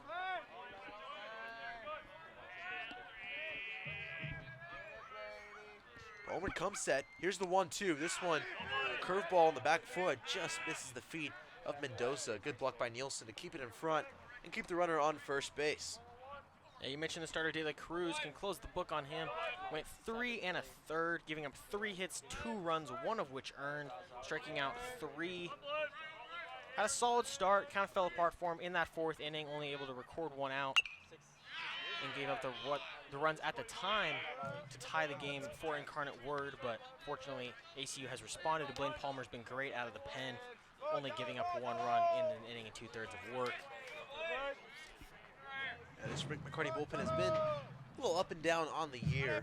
They have a 5.9 ERA as opposed to 4.38 ERA from the starters on the season. Recently, they've been really good coming in, eating some innings, especially in these midweek matchups. Typically a bullpen game for Coach McCarty. 3-2 now the count to Mendoza. Mendoza working deep into this at bat. Runner on first, nobody out. Palmer, the full count fastball. This is high above the zone. That'll be a walk to Mendoza to put runners on first and second. Still nobody out. The center fielder, Yeah, not the start you want there from Blaine Palmer. It looks eerily similar to the inning that De La Cruz was removed. Gave up a leadoff walk for De La Cruz, but here Blaine Palmer giving up the single on an error and then the walk there to get first and second and no outs. Still a manageable situation, can get a ground ball anywhere and turn a double play, especially over to the hot corner. Maddox Misi can take that one, step on third, and throw over to first for a nice 5-3. Daniel Calabrese now, they'll lay one down. Misi coming in for the play. He trips and falls, and everybody's going to be safe. The bases will be loaded with nobody out in the 6th. Misi is going to have to make a really tough play on a good bunt from Daniel Calabrese. And taking a look at the replay here, just a lack of communication between Blaine Palmer and Maddox Misi. Palmer was looking to reach down and grab that one. Misi thought he was taking it, so then Misi kind of dove out of the way to prevent injury to his pitcher. Action in the bullpen for the Wildcats. Coach Rick McCarty going to walk out and have another mound visit with his pitcher and the rest of the infield. Back in the 4th, Incarnate Word scored 2 runs after getting the first few hitters on base. Take a look there, Caden Renee, the right-hander in the pin. He's been good out of the bullpen all year long for the Wildcats. May see him later in this ball game. Coach Rick McCarty will not go to the pin quite yet. He'll leave Blaine Palmer in this ball game. There's another look at the other reliever in the pin, Chandler Freeman, also a right-handed pitcher, transfer from Baylor. The second Getting baseman, warmed up number as 21, well. Tony DeJesus. So the bases loaded here in the 6th. Nobody out. ACU leading by just 1 run. After the bunt single from Calabrese. It's Misi and Blaine Palmer not able to make the play. Misi tripping and falling. That loads the bases now for Tony DeJesus. Throws the first pitch curveball inside to DeJesus. Is taken, but called a strike. 0-1 the count. And you're seeing this infield from Rick McCarty staying in normal depth. A lot of times you see him squeeze in the infield, try to get the out at home plate. Wouldn't be surprised if a hard ground ball is hit up the middle, probably turn into on the corners. You could see him throw home, try to get the force play there, and even a comebacker turn to go home and then to first base. There's the 1-1 pitch, fouled on the right field line, out of play for strike 2. It's hits the middle infielders. It's going to have to be hit really hard for a play at the plate. Those two probably turning a double play in the middle of the 2-bag. Anything to the corner infielders, if it's hit hard enough, can go home to 1. Palmer comes set. Here's the 1-2 pitch. Curveball at the top of the zone. Just misses. Called a ball. 2-2 the count.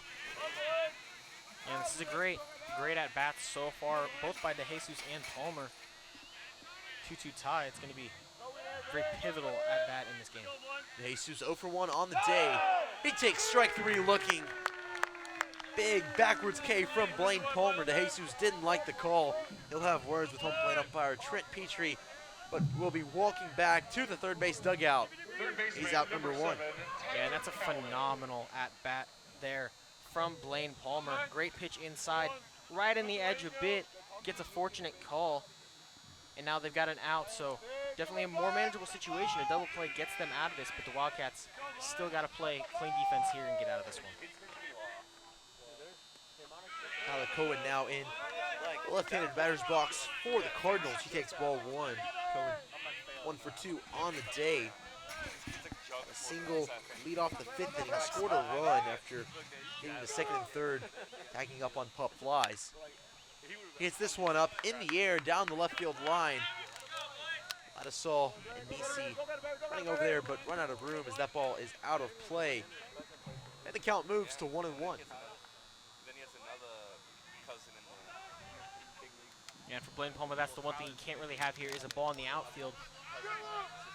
Even if an out is recorded on a fly out, it's still going to be a sac fly and likely score a run. This pitch misses off the outside part of the plate for ball 2.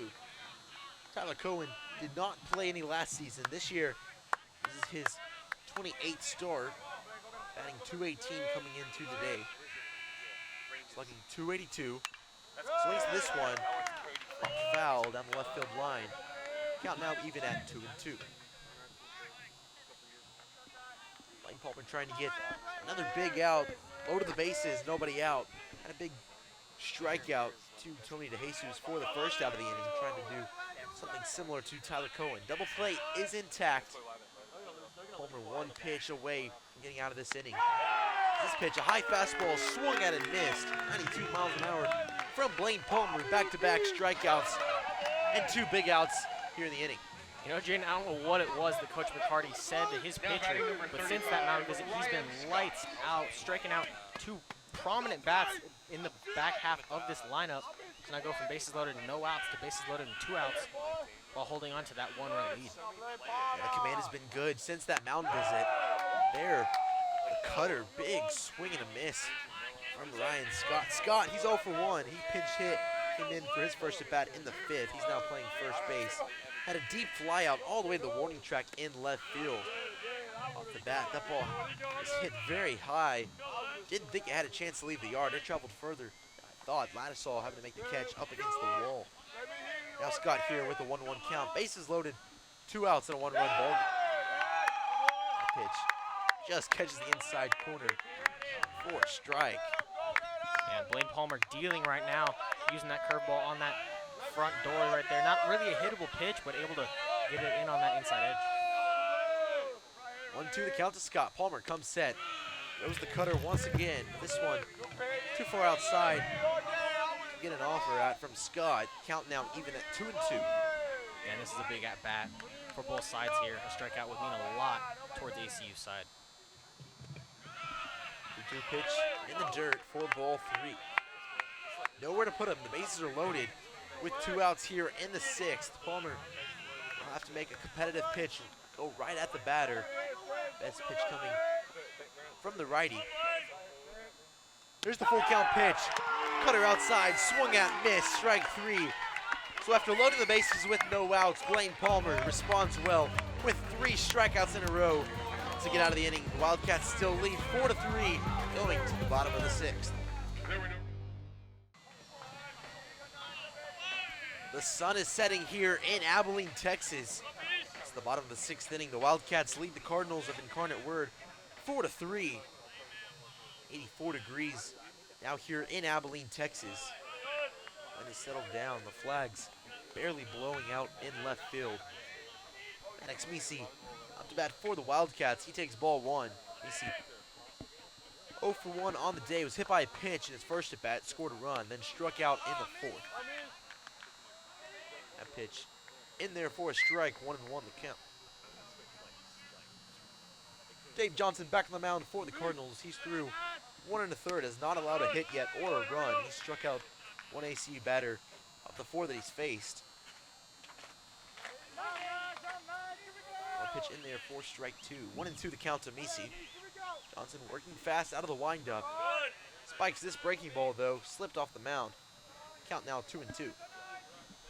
Yeah, a bit of a result of that, trying to work fast pace with the pitch clock here. Sometimes a lot of batters are anticipating, get a delivery around 3 seconds, but they're trying to work fast and kind of rushed himself and slips, lost his footing. Fortunately for Misi, it goes as a ball. Here's the 2-2 pitch to Misi. Great take. Low and away for ball 3. Misi works it to a full count now to lead off the 6th inning. And like we saw there, pitch delivered with 10 seconds left on that clock.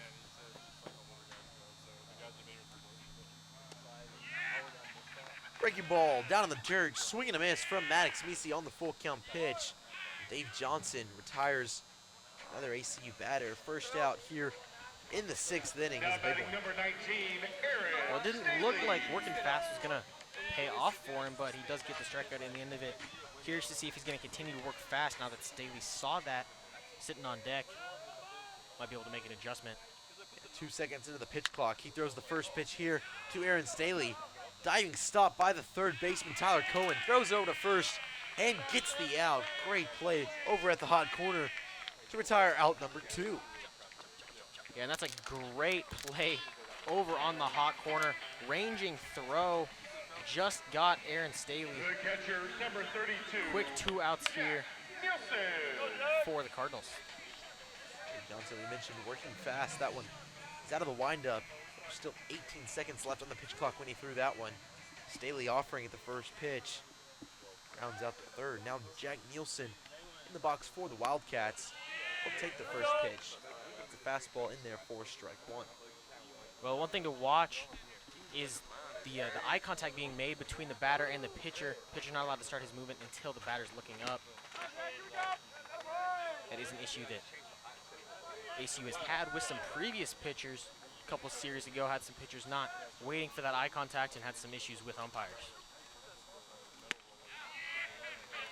1-1 pitch in there taken for strike 2.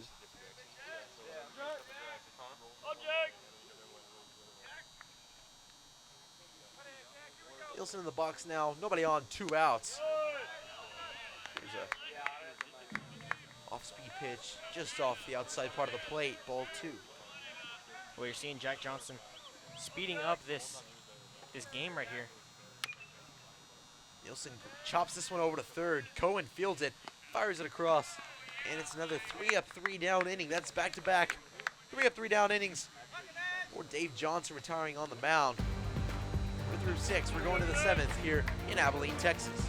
Your Wildcats scored no runs, there were no hits, no errors, and none left on base. Randall. We're back here in Abilene, Texas. New pitcher on the mound for the Wildcats. Caden Grenade, the right-hander, on the bump here in the 7th. He'll have to face the top of the Cardinals lineup. Grant Randall, Aaron Cayley, and Dalton Beck. First pitch from Grenade is a ball, 1-0 the count. Yeah, Grenade 1-1 this season. He's got 2 saves under his belt, 32 2/3 innings pitched. He's got a 2.48 ERA. Been one of McCarty's best arms out of the bullpen. He gets the chopper over to shortstop. Zant Payne makes the play, fires over to first. It's a close one, called out by first base umpire Damon Thomas, and a great first out of the inning. Yeah, really close play at the base here. Excellent play from Zant Payne. Took one too many steps there, but a phenomenal dig. from number 32, Jack Nielsen, who has moved from catcher to first base coming into this inning. Shifted around the corners and a catcher. Misi moves from third to catching, and Gino D'Alessio goes from first over to third. Couple of defensive change-ups from Coach Rick McCarty here in the 7th. Cameron Cayley now up for the Cardinals. He's 2 for 3 on the day with 2 singles, an RBI, also 1 run scored. The 1-0 pitch, Cayley in there at the bottom of the zone. 4 strike 1. Grenay throws a fastball, a slider, and a changeup from the right side. Only works out of the stretch. This one, a fastball below the zone for ball 2. Grenay's been good this year, 2.48 ERA and over 32 innings pitched. His batting average against at .234. This is his 18th appearance on the season, all of them coming out of the bullpen in relief. 2-2 now the count to Cayley. Nobody on, 1 out in the top of the 7th. ACU still holding on to that 1-run lead. Been leading this entire ball game just by, not by much. This one chopped up the middle of the infield. Zan Payne fields it on the second hop. Fires over to Nielsen at first for out number 2. So 2 quick outs from Caden Grenay, both coming by way of choppers to the shortstop, Zant Payne.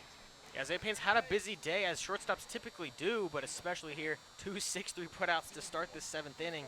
Now batting number 12, Dalton Beck. I'll bring up the DH, Dalton Beck. Beck 1 for 3 on the day. Had a single in the 4th and scored a run. Beck, probably the most dangerous hitter in this lineup for Incarnate Word. First pitch to him in the dirt, blocked by Misi. And 1-0 the count. Yeah, you mentioned Beck coming into today with a .389 batting average.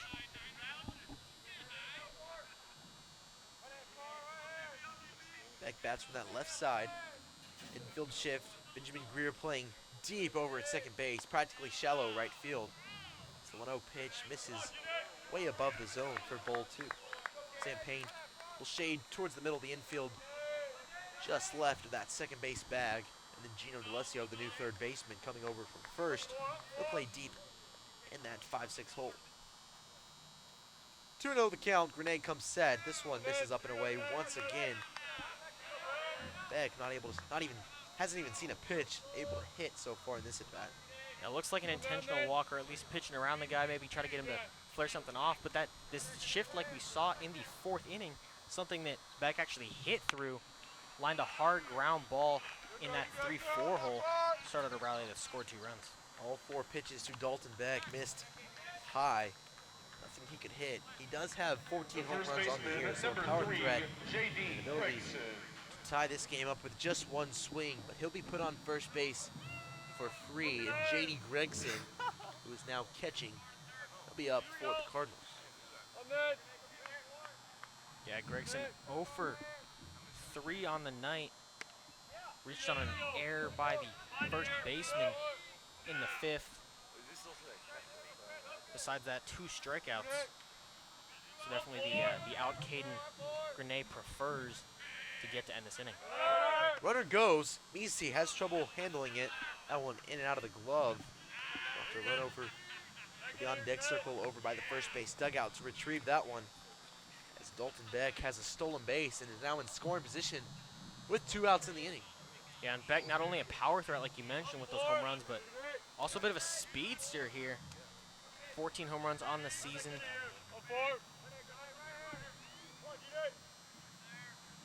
Gregson in the box. Another miss up and in. Count quickly now at 3-0. Grenay having a hard time finding the strikes on these last 2 batters after he retired the first 2 real quick with 2 ground balls. Here's the 3-0 pitch. It's in there. Just at the bottom of the zone for strike 1. Gregson batting .294 on the year. Has started all 36 games he's played, slugging at .580. He has 8 home runs on the year as well. 3-1. This is inside. That's back-to-back walks from Caden Grenade. Yeah, certainly not what you want here. Up a run, you get the first two batters of the inning out in pretty standard fashion, pretty easy to start, but then what looked like an intentional walk to the 3-hole and then Now batting number just 33, lost the 4-hole, who has had a Mendoza. rough night. Not a favorable situation for the Wildcats, but still only 1 out away from getting out of this. One thing ACU pitching staff does well, they strike out lots of batters and do not walk very many. As Grenade throws another ball in the dirt. Had a hard time finding the strike zone with 2 outs here in the 7th, and Coach Rick McCarty is going to come out and have a word with the righty. Yeah, you mentioned the strikeouts to walk ratio as a staff, done very well, but Caden Grenade specifically came into this inning 31 strikeouts to only 12 walks, but the back-to-back we've seen here, not a good sign. Coach McCarty doesn't look like he's going to go to the bullpen, but just trying to go out there and calm down his guy, let him know that, you know, they're 1 pitch from getting out of this inning and just need to keep their head on and get out of it. Yeah, there's a righty and a lefty tossing in the ACU bullpen.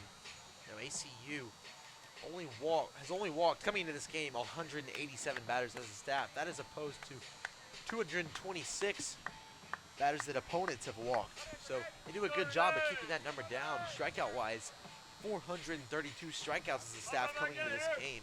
That's almost 70 more than their opponents do. And Grenade will stay in the game here, looking to get this last out. Certainly one of the guys in this bullpen that McCarty can trust to get it and move them into the bottom of the 7th. Grenade's already thrown 15 pitches in this inning. Got the first 2 outs quickly and then walked the next 2. Runners on first and second.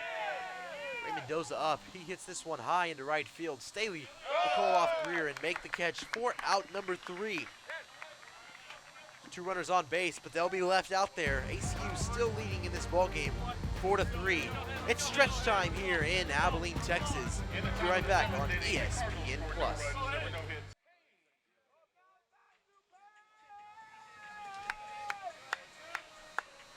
Here's a look at downtown Abilene, Texas. We're a little further north here on the campus of Abilene Christian as Zant Payne leads off the 7th for the Wildcats. Fouls this one off behind the plate. Jetcher breaks it on the run, but runs out of room. That ball will be out of play, and a foul ball for strike 1. Yeah, Payne with a pair of singles in today's game. Fortunately, has not scored on either of them against the second and third base. He's 2 for 2, swings at this one. This one also hit out of play down over the third base dugout. 0-2, quickly the count here to Zant Payne. Dave Johnson back on the mound. He's retired the last 7 batters he's faced. In fact, the only 7 batters he's faced in this ballgame. There's that one up and away for ball 1. Zant Payne also a stolen base in this ballgame as well. There's the 1-2 pitch. It's ripped out into right field. Cayley going back at the wall, drops it in and out of the glove as he was on the warning track, and Payne will glide into second base to lead off this 7th inning. And a great rip there from Zant Payne. Just kind of fell out of the glove from Cameron Cayley. Had it and just dropped it.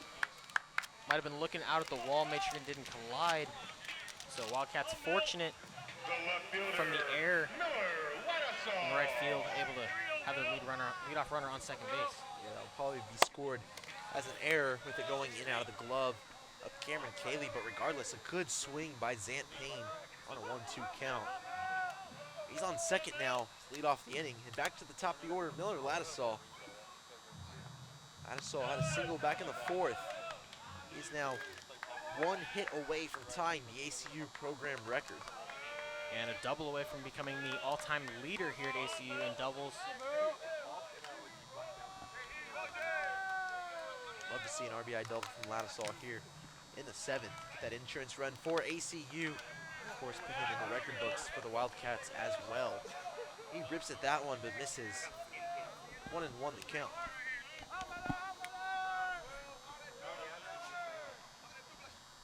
Zant Payne leads off second base. The infield in a shift. Second baseman DeJesus playing deep over a second. Shortstop working the runner at second. Ladisol fouls this one out the left side. 1-2 now the count. Ladisol walked in the first, struck out looking in the second, and then had that RBI single in the fourth. Looking to do something similar here in the seventh. Nobody out and a runner on second. Tightly contested matchup here on a Tuesday evening. 4-3 the score. ACU leads. Ladisol will call time and reset. Take a look across the WAC. Already told you GCU beat Washington earlier 6-2. Utah Tech pulling it out in a high scoring affair against the Utah Utes. Trailblazers win 11-8. Sacramento State playing Nevada. It's the bottom of the first. Score still 0-0. Utah Valley trail the Cougars of BYU 3-1 in the fifth. Ladisol takes that pitch, and the count even now 2-2. Yeah, great battle here from Ladisol, looking to put the ball in play and get on base himself. Get that insurance run for ACU. Here's the 2-2 pitch. This one swung at, fouled once again. Dave Johnson, the pitcher for the Cardinals, retired the first 7 batters he faced. Then Zant Payne able to reach on after that error out in right field. Face the top of the order for the Wildcats now will be nothing easy for sure. There is action in the bullpen on the third base line. Johnson working out of the stretch. The count at 2-2 still. Long pause, couple looks over. Payne at second. This one swung at, foul tipped, in and out of the glove of Gregson behind the plate. Ladisol stays alive. The count still at 2-2. Get Zant Payne there on second, looking to score on anything in the outfield here. Ground ball staying on the infield, advance to third. He is the insurance run to extend the lead for the Wildcats.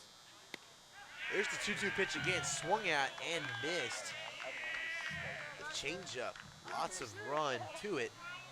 Ladisol misses his bat, and that's out one. Now batting the second baseman, number 6, Ben Greer. That'll bring up Benjamin Greer, the second baseman for ACU. He's 0 for 2 on the day, struggling a little bit at the plate. He did reach on with a walk and scored a run in the third, but has 2 strikeouts as well. Tough day for the top of the order. Ladisol and Greer in the 1-2, combining for 4 strikeouts so far. Greer takes strike 1 at the bottom of the zone. He extended his on-base streak to 8. That ties the longest of his career. That hitting streak still at 7, trying to get that one up to 8 as well. 0 for 2 so far in this one. 1 out, runner on second. This pitch low and away, ball 1. Johnson throwing the changeup a lot more often here.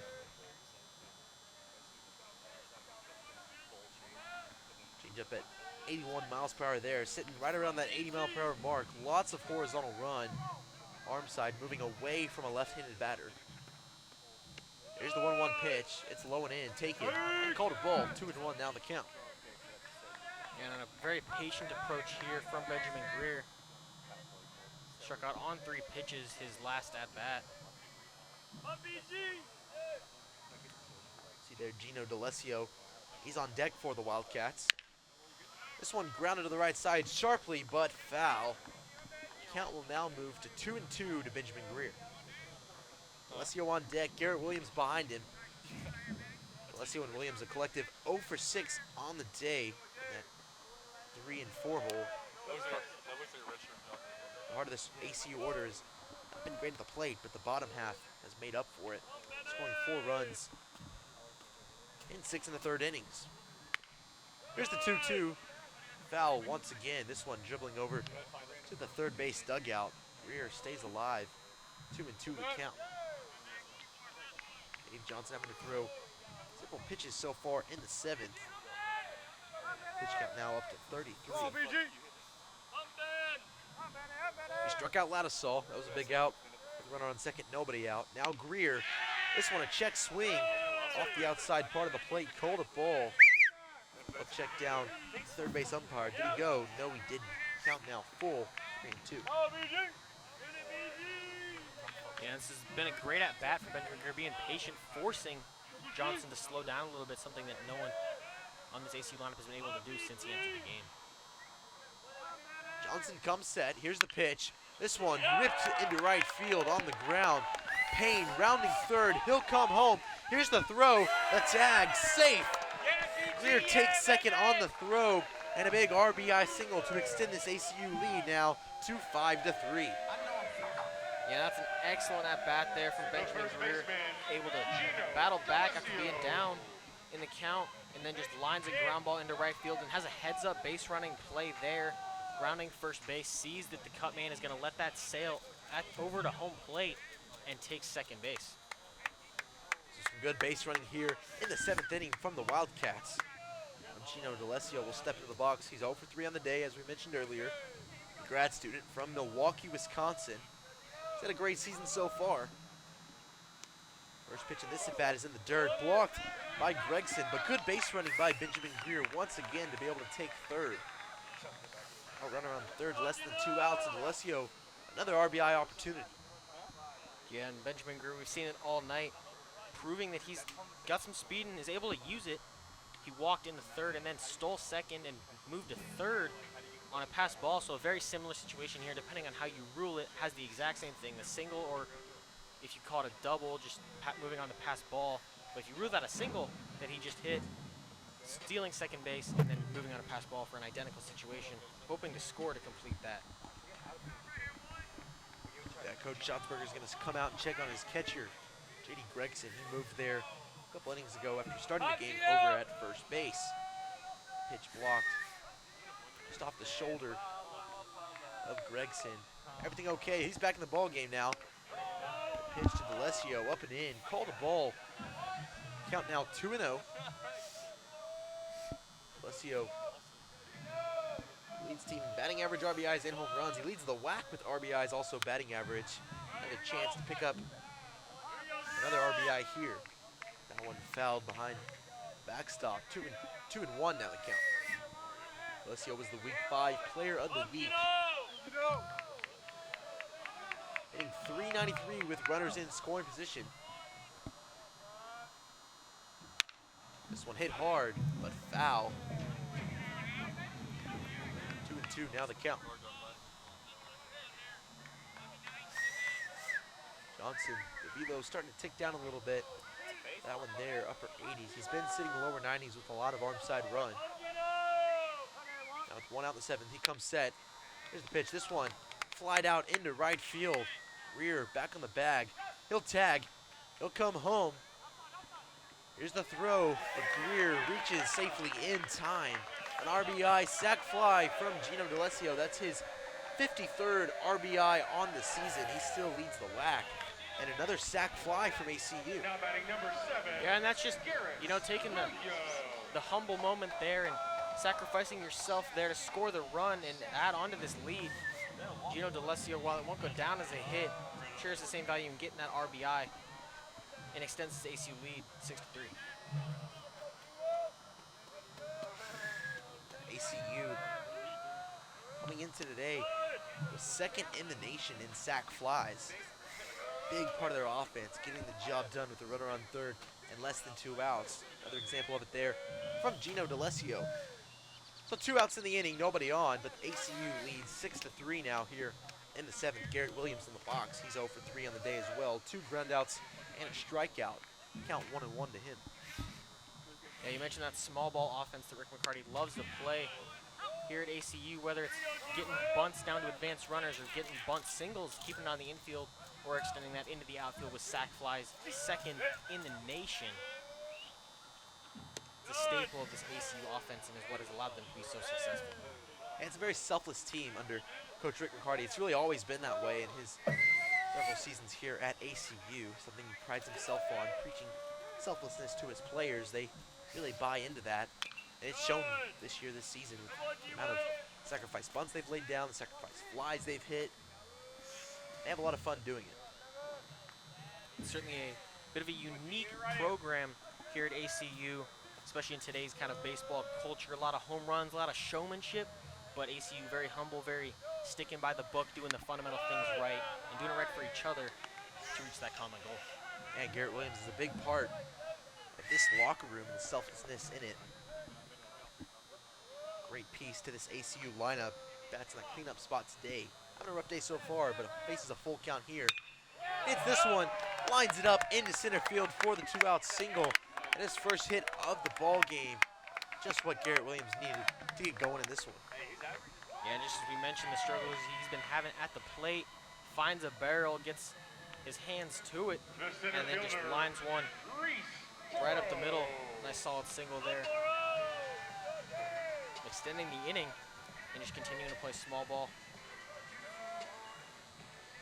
Reese Borjo now in the box for the Wildcats. He started his day with a double down the right field line. Since then, 0 for 2, strikeout and flyout. 1 for 3 on the day officially. He takes ball 1 high. Garrett Williams over at first base with 2 outs here in the 7th. ACU, the Wildcats, they've already picked up 2 runs in this inning to extend their lead now 6-3 over the Incarnate Word Cardinals. Dave Johnson on the mound. Here's the pitch. This one ripped over to second base. Great jumping catch by Tony DeJesus to end the inning. But ACU picking up 2 in the bottom half of the 7th. They lead the Cardinals 6-3. We'll be right back for the top of the 8th here in Abilene, Texas. In the bottom of the 7th. We're through 7 innings here in Abilene, Texas. Crutcher Scott Field. The lights now are on. As that sun is setting, it's getting darker outside. What a beautiful night here at the ballpark. 6-3 the score. ACU leads. Daniel Calabrese up for the Cardinals.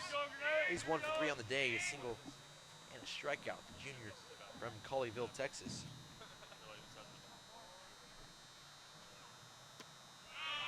This pitch misses outside for ball 1. 1-1 the count now to Calabrese. Calabrese really came on his freshman year in the conference tournament. He started 3 games during that tournament with the Southland Conference. Had 30 starts his sophomore year. And now, here in his junior season, making an impact, batting .311. This is his 29th start of the season. 14 RBIs, no home runs, not a real big power guy. Doesn't hit for the big slugging numbers, just good base hit and on-base machine, Calabrese. This pitch ripped up over Payne's head at shortstop and into the left center field gap. Ladisall trying to cut it off, but can't do it. It gets to the wall. Calabrese will have a leadoff double to begin the inning. That's his 8th double on the season. Yeah, that's a great piece. Blasted that one over a leaping Zant Payne at short. Thought he was going to have that one in the glove. Rolls out to the wall just past Miller Ladisall. Reese Borjo gets that one in to prevent that from being a triple. So leadoff runner on second base here for the Cardinals, looking to get a run back. Yeah, that ball hit a scorching 106 miles an hour. Calabrese, great way to start off this 8th inning.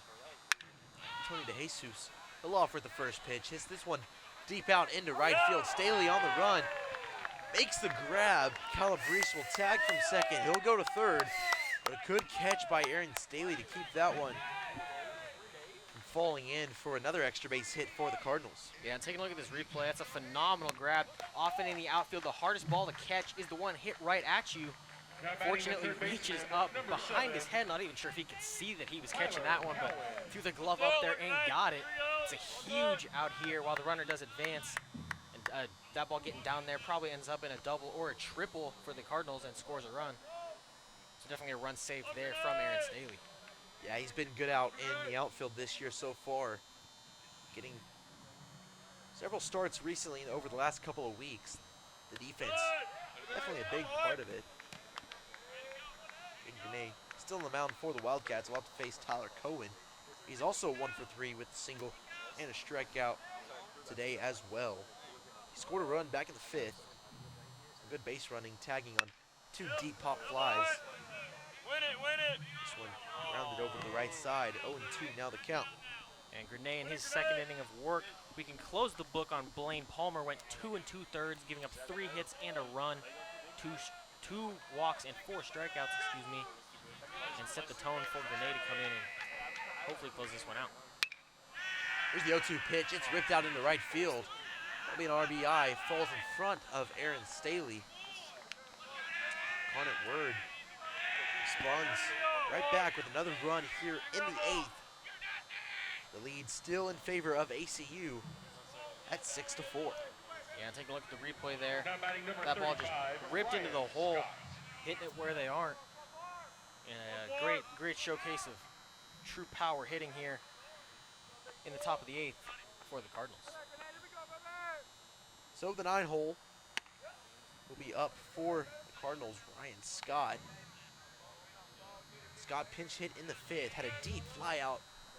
Ladislaw caught with his back up against the wall in left field. Then he struck out to end the 6th. That was a huge strikeout from Blaine Palmer with the bases loaded. Here he is again here with 1 out and a runner on first in the 8th. There's a big swing and a miss on the off-speed pitch. Count now at 1-1. May doesn't have a ton of movement to his breaking ball, but really changes up speeds and changes the hitter's eye level as well. That's what makes him so effective, and he's been so good out of the bullpen for head coach Rick McCarty this season. There's an off-speed pitch left over the middle of the plate and hit out into left field. It'll fall in front of Ladislaw, and Scott reaches on with his first hit of the day. He's now 1 for 3. The Cardinals have a little bit of a spark in offense in the 8th inning. Yeah, 3 hits and 4 batters. If you take a look at the replay here, just putting the ball in the gap. The Cardinals coming out in this 8th inning, just driving gap to gap, making good, solid contact. And Grenade not doing anything wrong, but the Cardinals seeing the ball well and finding barrels. And the pitch left just a little bit over the middle of the plate. Found the swing path of Ryan Scott. Now back up to the top of the order, Grant Randall, the shortstop. He'll be up for the Cardinals. He's 0 for 4 on the day. 2 flyouts to center, ground out to third, and a ground out to short. As the catcher, Maddox Meese, is going to go out and have a word with his pitcher. Meese moved to behind the plate after starting this game at third base. D'Alessio was at first. He moved to third. Nielsen was behind the plate. He moved to first. So there's a little counterclockwise rotation for the Wildcat defense. Maddox Meese, your typical starting catcher for ACU. Yeah, and with that typical starting catcher knowledge and mindset here, probably going on to discuss how they want to sequence this batter. Obviously, in a bit of a jam, first and second, they're only 1 out. Or that could just be a confidence meeting. Say, hey, we got to calm down here, get a strike, get an out. Or even, saying if they try to pull a double steal here, what their play moving forward is going to be. Randall grounds this one up the middle. Payne fields it, flips it over to second. Greer fires it over to first. Colt safe at first. That'll be a fielder's choice and out number 2. Not able to get the double play as the speed from Grant Randall was able to leg that one out and stay out of the double play. Yeah, and I'll go down as a fielder's choice there. Looking at the replay there, can't really tell. Looks like he beat that one out at first base, but no harm done. If you're ACU, you got runners in the corners now and 2 outs. Not out of it yet, but there is light at the end of the tunnel. Yeah, we knew Grant Randall had some speed. He led the team last year with 15 stolen bases. He's a good shortstop for the Cardinals, and it's a big part of the top of the order. Now Cameron Cayley, the right fielder, will be up for the Cardinals. He's 2 for 4 on the day, 2 ground outs to short, and 2 singles, 1 RBI. Coach Rick McCarty's going to come out and have a word. We may be looking at another pitching change in the 8th. Yeah, with runners on. Oh, go ahead. With runners on first and second, it not the worst place to go to the bullpen. Get a fresh arm, someone they haven't seen quite yet. There's a look. Yeah, Brick Garcia in the pin for the Wildcats. The big righty has a great hammer of a curveball. Been very effective out of the pin this season. Has also made a couple starts on midweek matchups. Long mound visit by Rick McCarty, maybe giving Garcia time to warm up. Plate umpire Trent Petrie out there listening in on the conversation. McCarty talking to the entire infield. Runners on first and third with 2 outs here in the 8th. Incarnate Word has already scratched 1 across the board. They trail the Wildcats 6-4. We'll be right back for more ACU baseball on ESPN+.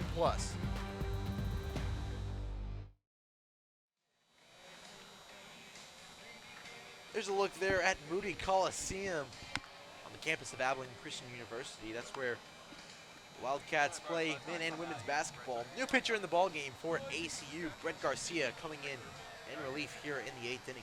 Yeah, the grad student transfer from Baylor has been a key piece of this Rick McCarty bullpen. Got a 2-3 record with a save, 27 innings pitched, a 4.0 ERA. The big stat that's jumping out of the page, 45 strikeouts to only 12 walks. He has an open base in this situation, first and third, but he wants to get this out. You've got one of the most prominent hitters in Kaylee up first for Brett Garcia. Runners on first and second in a 2-run game. Kaylee gets a hold of one here. Could very well take the lead or tie this game up. So certainly got to be careful if you're Brett Garcia, but a good move from Rick McCarty going to his bullpen. Yeah, you can tell McCarty really wants to win this game, as two of the best relievers out of the pen have come in this one. King Grenay and now Brett Garcia. Garcia, he was the week 4 pitcher of the week for the WAC. He dealt with some injuries, 19 and 20. He only made 2 appearances in 2 seasons at UC Irvine. Did not play in 2021. He had 14 appearances in 2022 and 18 appearances in 2023, both those seasons being at Baylor. Now here in 24, finding himself at ACU, and a big part of this Rick McCarty bullpen has also made a couple of starts on midweek games, one against TCU. Big win there for the Wildcats a couple of weeks ago. Garcia in the game with runners on the corners and 2 outs. First pitch from Garcia. Dirt. Hits the batter for hit by pitch. I guess it got him on the foot. That'll load the bases. Batting number 12, Dalton Beck. Throwing the curveball as he often does. That one just got the back foot of the batter, Cameron Cayley, and now Dalton Beck will be up for the Cardinals. A huge bat in this lineup. He's 1 for 3 on the day. Also a walk. Definitely a threat at the plate is this curveball. Big swing at, fouled off the front foot of Beck. He is on the ground in pain. Yeah, certainly not what you want to see there. Got pretty far ahead of that one and shot it off what might have been the shin of that front leg. Yeah, Beck on the ground getting worked on by the trainer. Coach Schatzberger out there to check on him as well. Take another look at the swing. This one, hard swing straight down into the foot of Beck. The replay here. Looks like it hits him on the inside of that knee and shot down. Certainly a unfortunate situation there. Not what you want to see, yeah. Not where the protective guarding is either. No, it's a tough spot. It came off of a hammer of a curveball that Brett Garcia has. Lots of downward action. Really a 12-6 movement. He also throws a fastball and a cutter, but the curveball really is what he relies on, throwing that probably upwards of 60% of the time. Yeah, Dalton Beck up on that knee now, trying to walk it off. The Cardinals really need him to stay in this ball game for this at bat. He comes up in a big situation. Bases loaded, 2 outs in the 8th. They trail the Wildcats by just 2 runs. One swing could tie the game or possibly even put them ahead. Coach Ryan Schatzberger looks to have taken his helmet back into the dugout, is returning it, so there will not be a new hitter. Schatzberger now walking back over to the dugout. They're going to give Brett Garcia a couple of warm-up pitches, as that was kind of a long pause in between pitches. So Garcia's thrown 2 pitches, both from curveballs. One off the foot of Cameron Cayley. That loaded the bases, and then that one off the foot of Dalton Beck, but after it hitting the barrel. 0-1 the count now to Beck. He'll get back in the box on the left side and go to work. Infield shifted for the left-hander. We've seen this all day for Beck. Here's another curveball. Great block by Maddox Mesias. He had to slide over to keep that one in front. He put it right back on top of the plate and keeps the bases loaded. Yeah, certainly a huge block there, not allowing the ball to get by him and likely score a run. Here's the 1-1 from Garcia. Another curveball in the dirt blocked by Maddox Misi. Garcia 3 curveballs in a row to the left-handed DH. Misi doing a good job of lining it up and keeping it directly in front of him. Huge situation here in the 8th inning. 6-4 your score, 2-1 the count. This one grounded to the right side, fielded by DeLessio, flipped over to Garcia, who touches the bag for out number 3. Big ground ball out from Brett Garcia coming in this ball game. ACU leads 6-4. We're going to the bottom half of the 8th. We'll be right back here on ESPN+.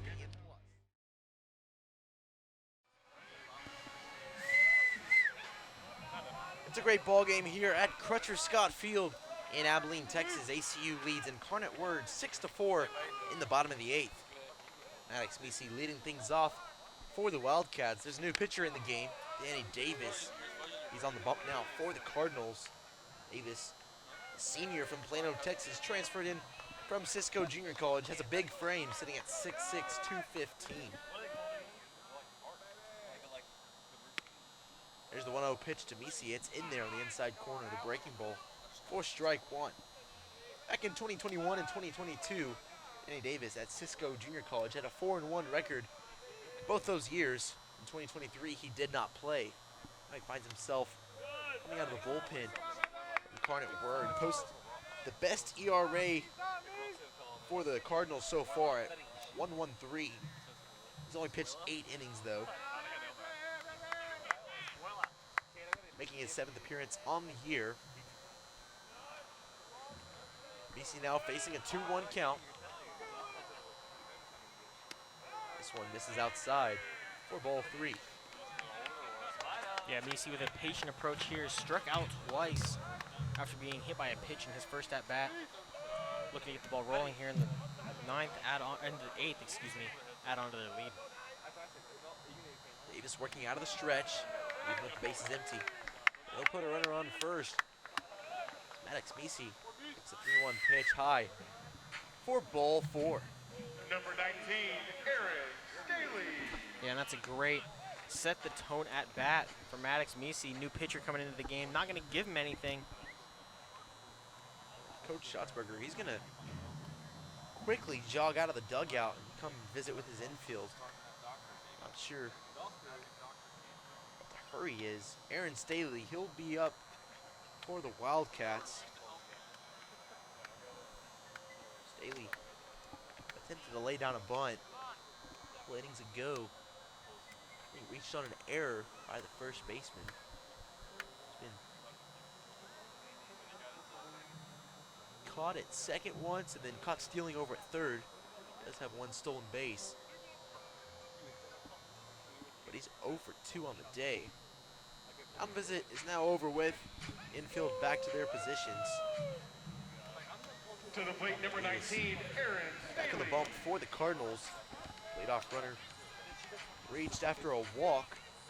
He leads off first base. Aaron Staley in the box now for the Wildcats, batting from that left side. And baseman Tyler Cohen playing way in on the infield grass, possibly expecting a bunt. Long pause from Davis.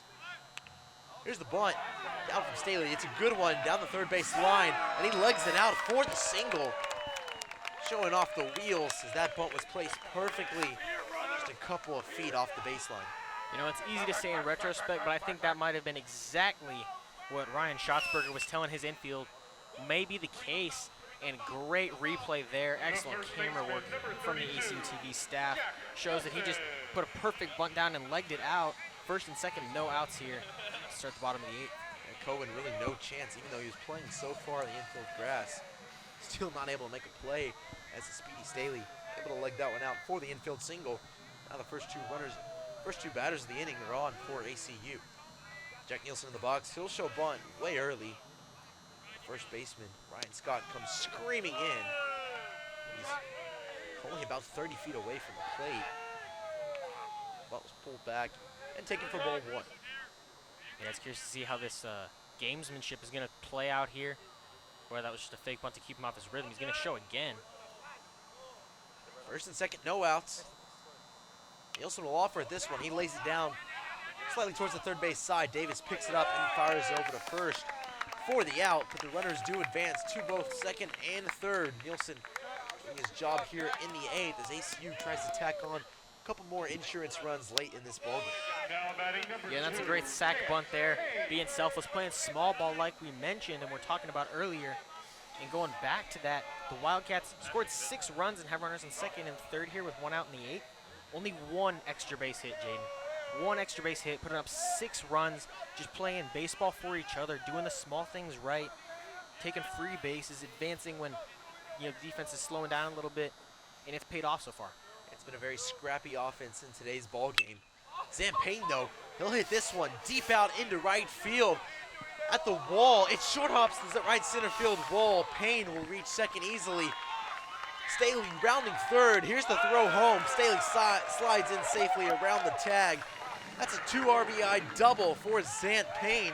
And ACU jumps out to an 8-4 lead. Well, just as we mentioned, there's only 1 extra base hit. We got our second extra base hit with a double from Zant Payne. Excellent hit there. Looked like it was going to get out for a second. 1 hops the top of that wall and scores 2 runs to extend this lead 8-4. Certainly looks like Zant Payne has blown the doors off of this one. Good hustle there from Aaron Staley to score from second. Wildcats now with an 8-4 lead. Yeah, that's Payne's 3rd hit of the ball game. 4th time being on base in as many at-bats. Now Miller Ladisall up for the Wildcats. Back to the top of the order. He takes ball 1 outside. Wildcats have executed the small ball very well here in the 8th. The bunt by Aaron Staley reached on. He legged it out for the single. And Nielsen also dropped down a bunt, moved runners to second and third, and then Zant Payne with the big 2 RBI double. Yeah, and one of the hidden beauties of playing small ball is you get going like that, it gets the defense off guard, it gets in the pitcher's head a little bit, and then makes an extra base hit or something less small ball like even more impactful because that double scores 2 runs because you gave up and out and put a couple bunts down to put the runners in position to really benefit from the double. 2-0 pitch to Ladisall, misses outside once again. It's 3-0. Dave Johnson came in relief for the Cardinals. He was really efficient, retiring his first 7 batters. Had a really great outing. Danny Davis not able to be quite as efficient. He struggled here in the 8th. ACU has already scored 2 runs in the bottom half of this inning. The 3-0 pitch to Ladisall misses inside. It's a 4-pitch walk. Yeah, Davis has struggled so far in this outing. Wildcats able to take advantage of the arm change and extend their lead. We're going to have another mound visit from head coach Ryan Schatzberger. That'll be the end of the day for Danny Davis. How are you doing? Davis All right. not able to do any more but just get 1 out here in the 8th. We're going to go to break. We'll tell you about the new pitcher when we come back. ACU leads the ball game 8-4.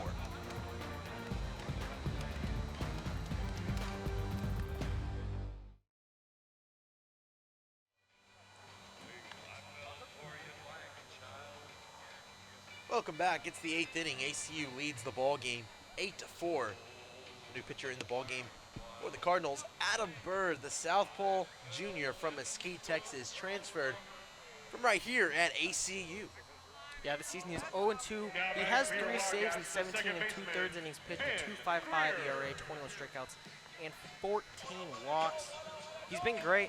Obviously used to pitch here for Coach Rick McCarty, but then transferred over to UIW coming into the game.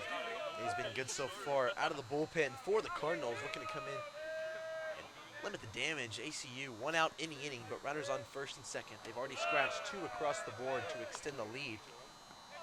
Benjamin Greer up now. He'll bat from the right side as the lefty's on the mound, the switch hitting second baseman.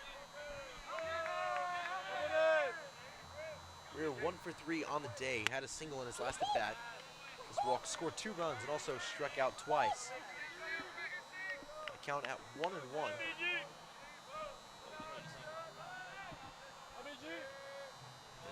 Bird, in his time at ACU back in 2022, pitched in 21 games, had 39 strikeouts in just 24 innings pitched. He's really been an X factor for Incarnate Word on the mound this season out of the bullpen. Yeah, whip as low as 1.6. That 0-3 record looks really bad, but has 3 saves to go along with it. Unfortunately, just a couple bad outings leads to that poor record. Greer swings at this one, hits it hard and high. Slid way foul down the right field line. Count still at 2-2. Bird throwing that 2-seam fastball right at 90 miles an hour. Arm side run moving away from the right-handed switch hitter in Benjamin Greer. Runners on first and second, 1 out here in the 8th. Bird comes set, long pause. Here's the pitch. This one low and in, barreled out, just muscled out into right field for the base hit. Payne rounding third. The throw will go to third, but Ladisol slides in safely. Greer takes second on the throw. And ACU gets another run up on the board here in the 8th to extend their lead to 9-4. Got a great in-out swing there from Benjamin Greer, able to just loop that one into right field, and then allows Miller Ladisaw to go first to third. Excellent hustle there. Now runners in second and third with only 1 out for the heart of this ACU lineup. Good base running once again by the Wildcats. We've seen that all day today. Gino DeLesio up now for ACU. 2 runners in score position. The infield will play in on the grass, try to limit ACU from scoring any more runs as the lead is now jumped out to 5 runs. DeLesio swings at that one and misses. 0-1 to count. Yeah, DeLesio 0 for 3 on the night with a sac fly. Not his typical night, but still been productive. Scored a run on that sac fly. RBIs has been one of the things he does best this season. Picked up one earlier on that sacrifice fly.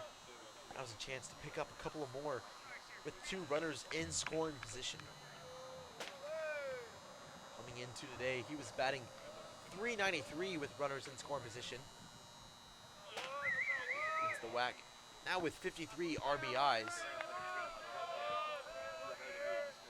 Faces an 0-2 count here though. Good take, up and away, ball 1. Yeah, great take there, just trying to extend the inning here, 1 out. Love to get a ball into the outfield, whether that's a sac fly or a hit. Really try to close the door here on UIW. There's the 1-2 pitch. Breaking ball misses high for ball 2. And it looked like that curveball slipped out of the hand a little bit, released pretty far back in his motion. Didn't allow it to get into the proper zone that it's supposed to and kind of duck into the zone. Rather stayed high. Kind of a sweeping pitch. Here he goes with the fastball. Celestio to offer at it. Outside, swing and a miss. Strike 3 for the second out of the inning. Yeah, and a great sequence there from Adam Bird. Number 7, Garrett Williams. Strikes out Gino DeLesio. Will likely end his night going 0 for 4 with an RBI on the sac fly in the 7th inning, but does bring up Garrett Williams. Williams, this is his at the bat of the day. Started the game 0 for 3. Had a single last inning in the 7th. Needed that to get him going. Now here he is in the 8th. He's 1 for 4. Takes ball 1.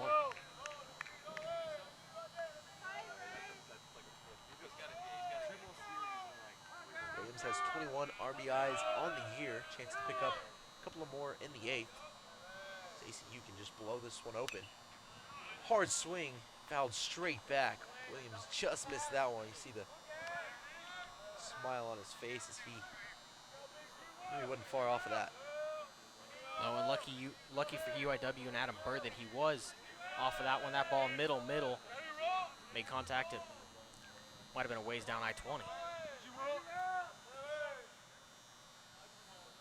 Bird, the lefty, he comes set, long pause. Here's the pitch. This one fouled back to the net behind home plate once again. 1-2 now the count.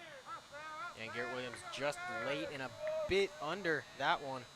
Getting pitches over the heart of the plate, just missing with the barrel. Yeah, this Adam Bird fastball, though only at 90 miles an hour, has lots of ride to it. And a little arm side run as well. There's the 1-2 pitch from Bird. Williams swings at it, lines it out into right field, but will be caught by Cameron Cayley for out number 3. But ACU putting 3 runs on the board in the bottom half. We're going to the 9th. ACU leads 9-4. We're right back here on ESPN Plus.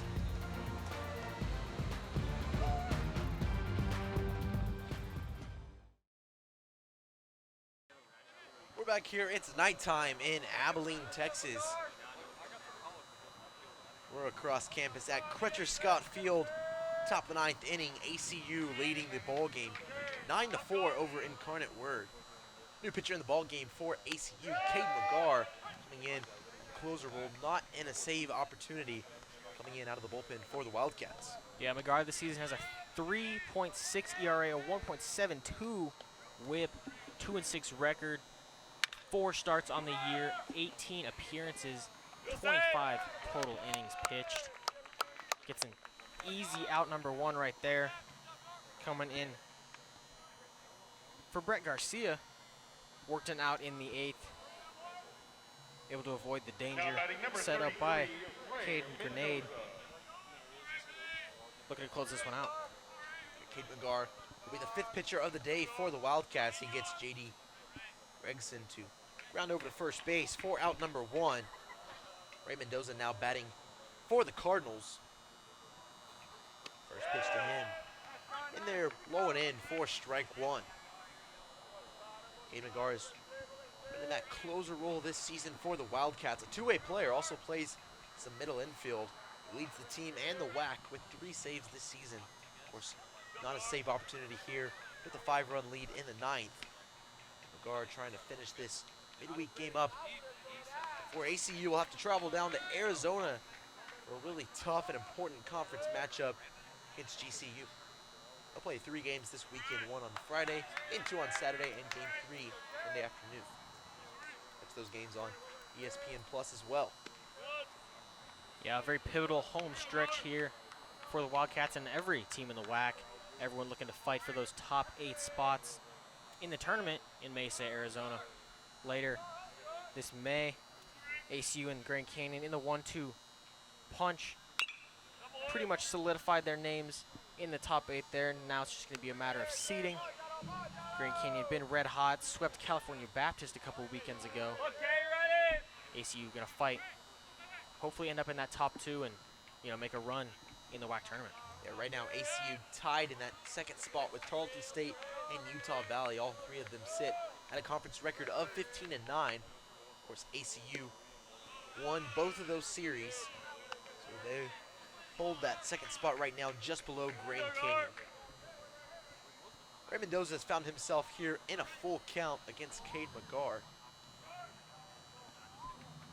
McGar working out of the stretch, as he always does. Does not utilize the windup. Here's the 3-2 pitch, swung at, missed, strike 3.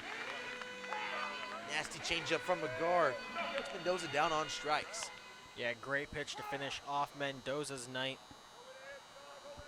Number 1, Daniel Calabrese. Now, Daniel Calabrese will be up. Center fielder for the Cardinals. Nobody on, 2 outs here in the 9th. ACU with 5-run lead. First pitch, breaking ball, going away, cold, a strike, 0-1 the count. I'd like to take a moment here to thank our director back in the studio, Jalen Garrett. He'll be graduating later this week. Big thank you to him and all that he has done for ACUTV, the productions that we do for Wildcat Sports. Big thank you to him and a shout out to the rest of the crew over in the studio.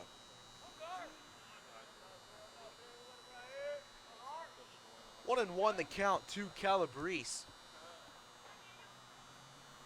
He's 2 for 4 on the day. For those being an extra base hit, a double.